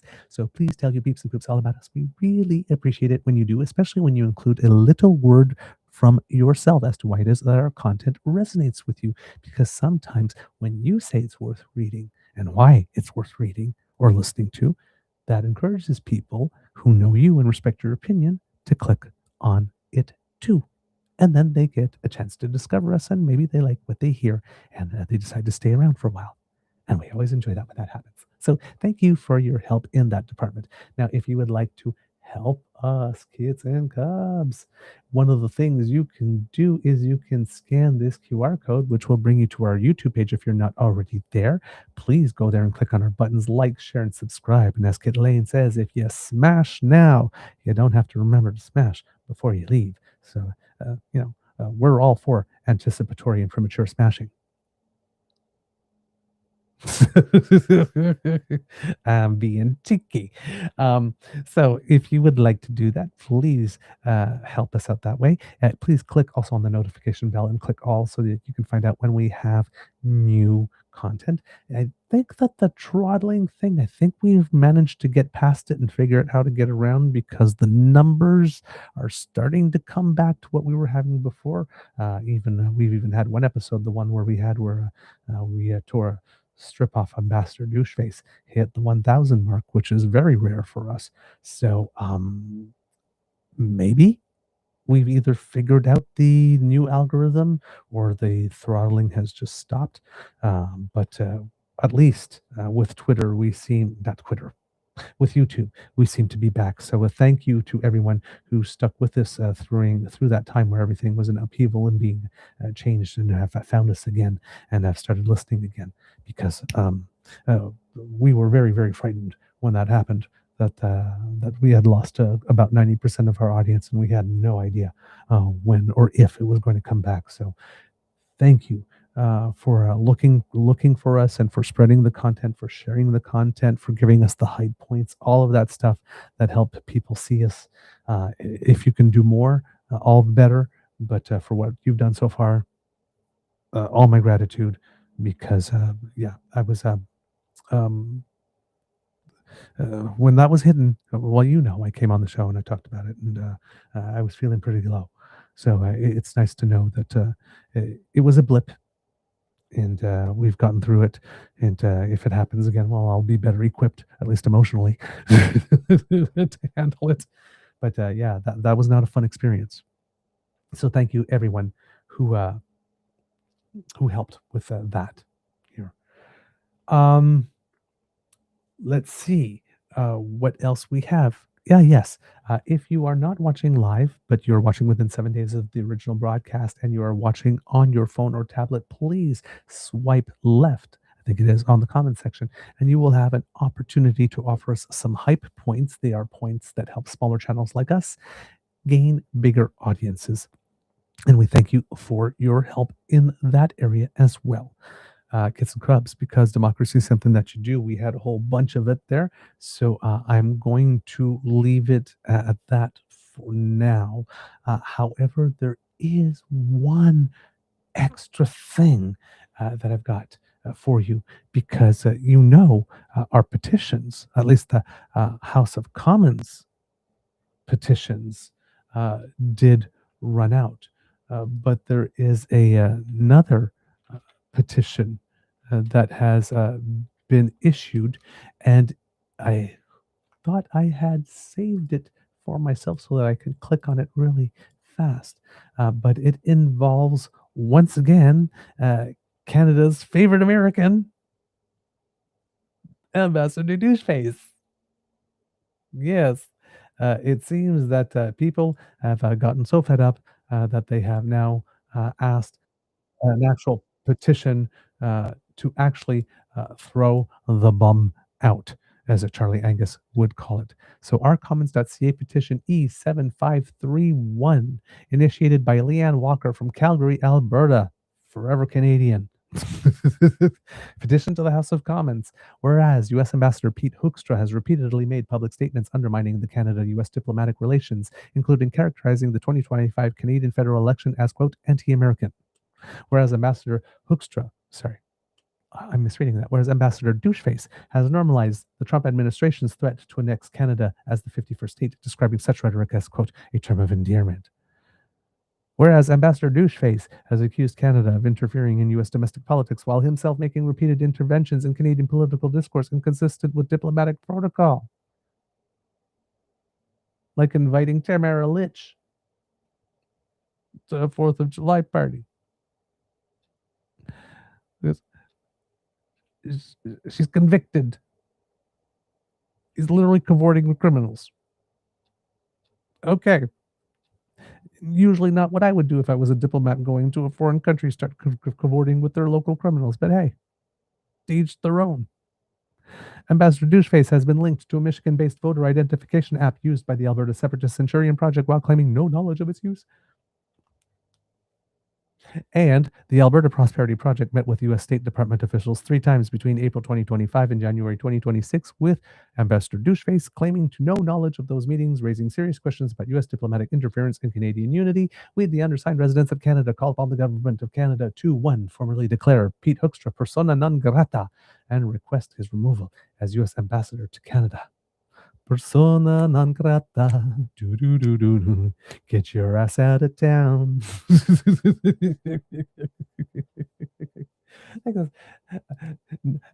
Not exactly Gino Vanelli's version.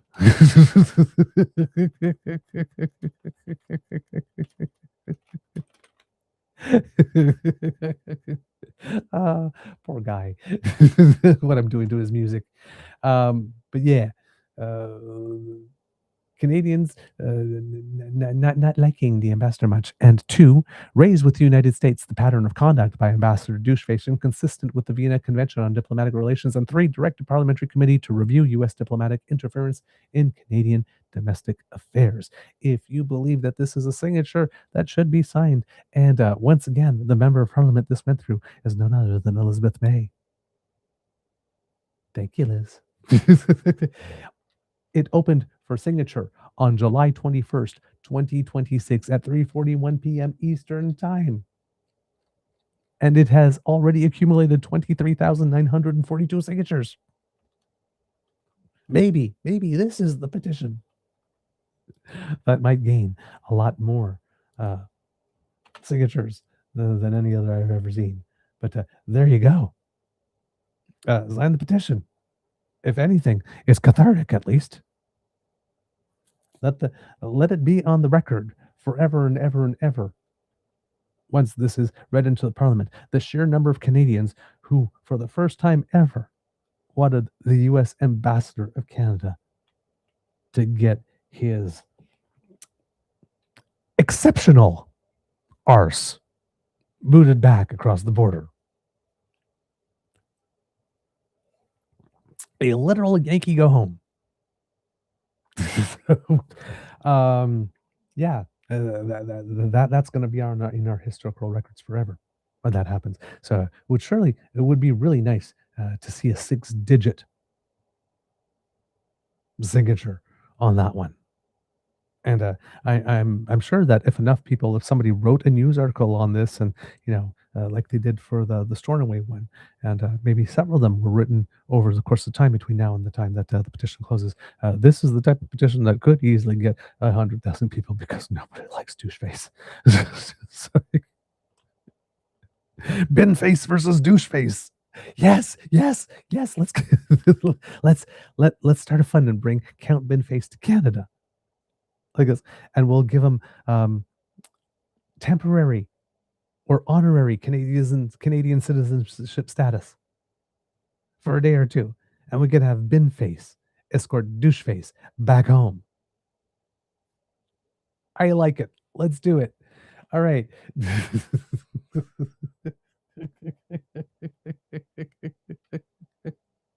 I am being silly today. Speaking of being silly, there's one I saw the other day. Collectives for animals, right? A murder of crows, that type of stuff. And there was an article like this was talking about, Alberta separatists, how they see themselves. And there's a meme of like a whole bunch of them like lined up together with the flags, standing together, solidarity, unity, very, Russian propaganda type thing, I guess. And then they're showing pictures of like, something that they had at the roadside where like 8 people stopped all day. And they were saying it's like, my God, it must be such a humiliation. And it was like, that's the term, right? A pride of lions, a murder of crows, a dazzle of zebras, and a humiliation of seppies. There you go. Like I said, I've been silly all weekend. My mind has been going to really weird places. Boy. Uniquely Jillian, I love collective nouns. Some of them are really good, right? A dazzle of zebras. It's just so, of course. Why wouldn't it be? A dazzle. All right. There was there was something that the one for tigers surprised me, and I can't remember it off the top of my head. But there you go, kids and cubs. Please do democracy and all that good stuff. Other ways you can help us out, and I forgot to do that, so I will do it now, is by donating to the Eager Beaver Lodge's Emergency Hydration Fund. That's our tip jar. If you like what we do and you think it has value, if our content resonates with you and you think that we should do more, and you would like to encourage us to do so, please buy your favorite beaver. That'd be me. Well, maybe I'm not. Maybe your second favorite beaver, depending. Me? A cup of hot chocolate. Oh my God, I'm terrible today. A cup of hot chocolate, or your favorite Mr. Grizzly cup of coffee.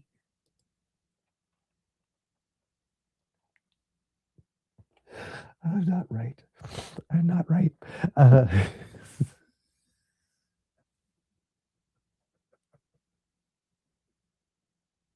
oh my God. Okay. Buy your second favorite beaver a cup of hot chocolate, or your favorite grizzly a cup of dark coffee. Say, add a beaver, add a grizzly, and encourage us to do more, but don't encourage us too much because clearly I'm a bad influence today.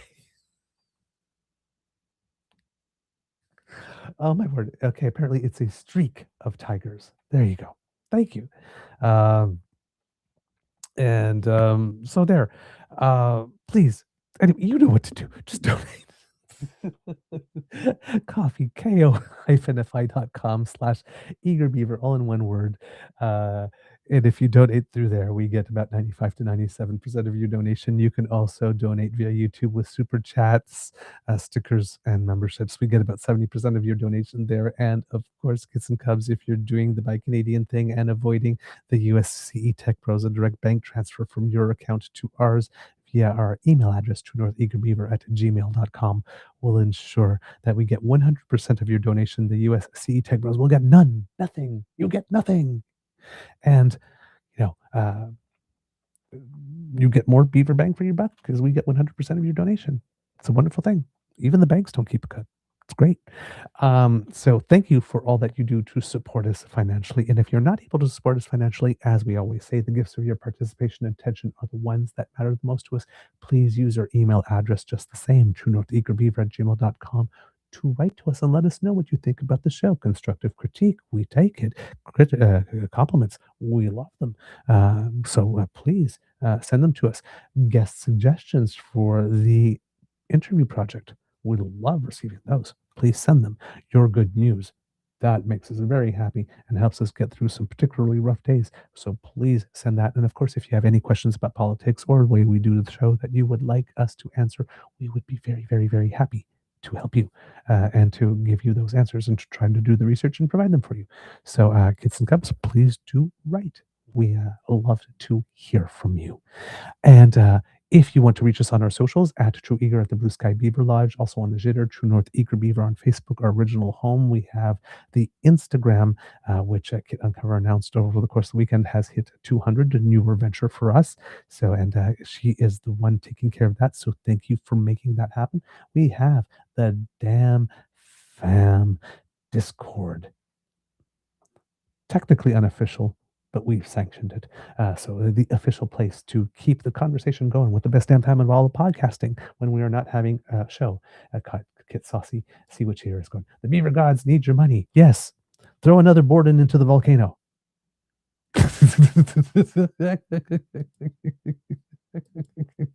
Linda, show me the money.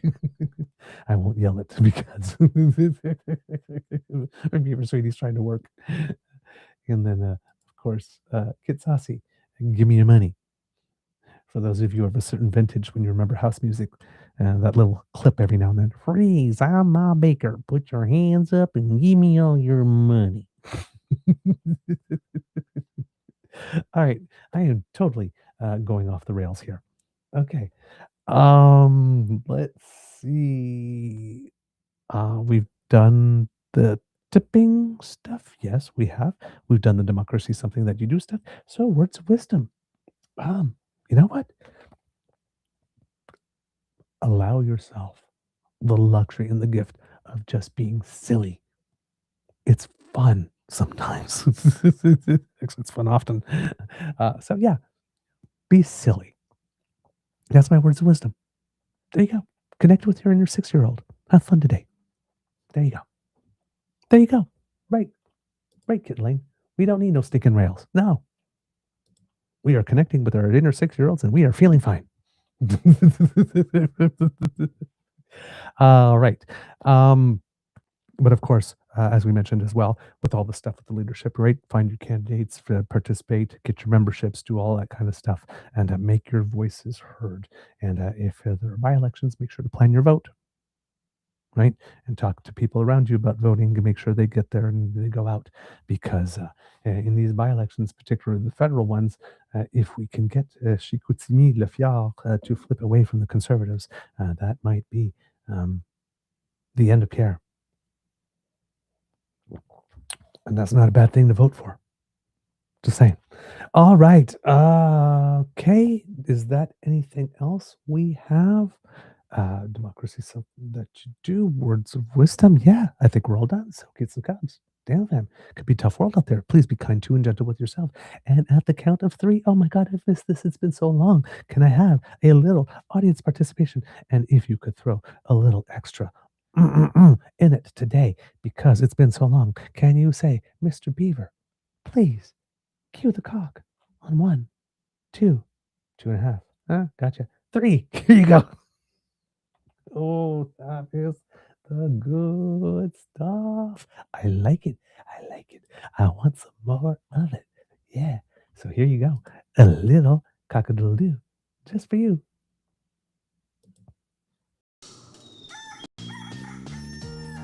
You are listening to a True North Eager Beaver Media Incorporated podcast.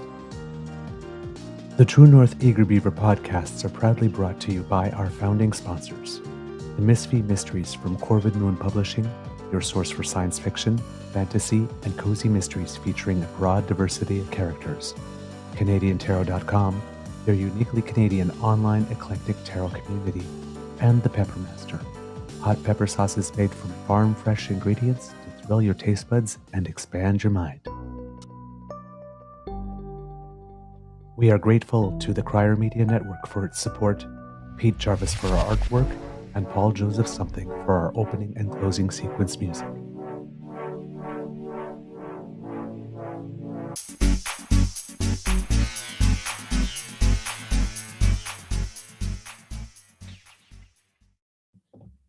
All right, Gets and Gabs, we're back for a brief Canadians Who Make Us Proud. And I think that this comes to me courtesy of Kit Linda because I was focused so much on tennis that and the next gen in tennis while I was there that I had forgotten about or had taken my eye off the ball. Let's put it that way. When it comes to the next gen of our soccer players, particularly the young men, because we just had the Men's World Cup. Well, the Men's Under 20 World Cup will be taking place in 2027, and Team Canada was doing its best to attempt to qualify. We had talked about it a little bit on the show, and I think when we had talked about it, Canada was on the verge of facing Jamaica in pool play, and they had done that. And according to this, this is from sportsnet.ca, and it says here, Canada's men's soccer keeps trending up. After a best ever showing in the World Cup, the Canadian men's team is also bound for the under 20 edition of the tournament for the first time since 2007. They moved on to the CONCACAF semifinals and qualified for the under 20 World Cup win. Let's try that again. They moved on to the CONCACAF semifinals and qualified for the Under 20 World Cup with a 3-1 win over Jamaica on Wednesday in Puebla, Mexico. Liam McKenzie scored a brace, including a penalty at the start of extra time, leading Canada to victory. Follow 19-year-old Max Vogeli at an insurance goal on a highlight reel volley from outside the box. And because I followed the World Cup, I now know that a brace is someone who scores 2 goals in one match. Knowledge. Canada will face Mexico's under 20 team in the semifinals on Friday at 10 p.m. So congratulations to the team, men's under 20 and men's senior team qualifying for the World Cup. The next gen is here, darling, and the program is in solid hands. So for all of you who became soccer fans over the past few years, it looks like you're going to have a good amount to cheer for quite some time yet. All right, kids and cubs, that's all I've got for you today. We'll see you again tomorrow. Amour et bisous. Possibly tomorrow from the Ottawa Beaver Lodge. So not have you have the ability to use clips, but hopefully I will still be able to produce some type of show for you from there. All right, with that, I'm off, and we will see you tomorrow. Bye, everyone.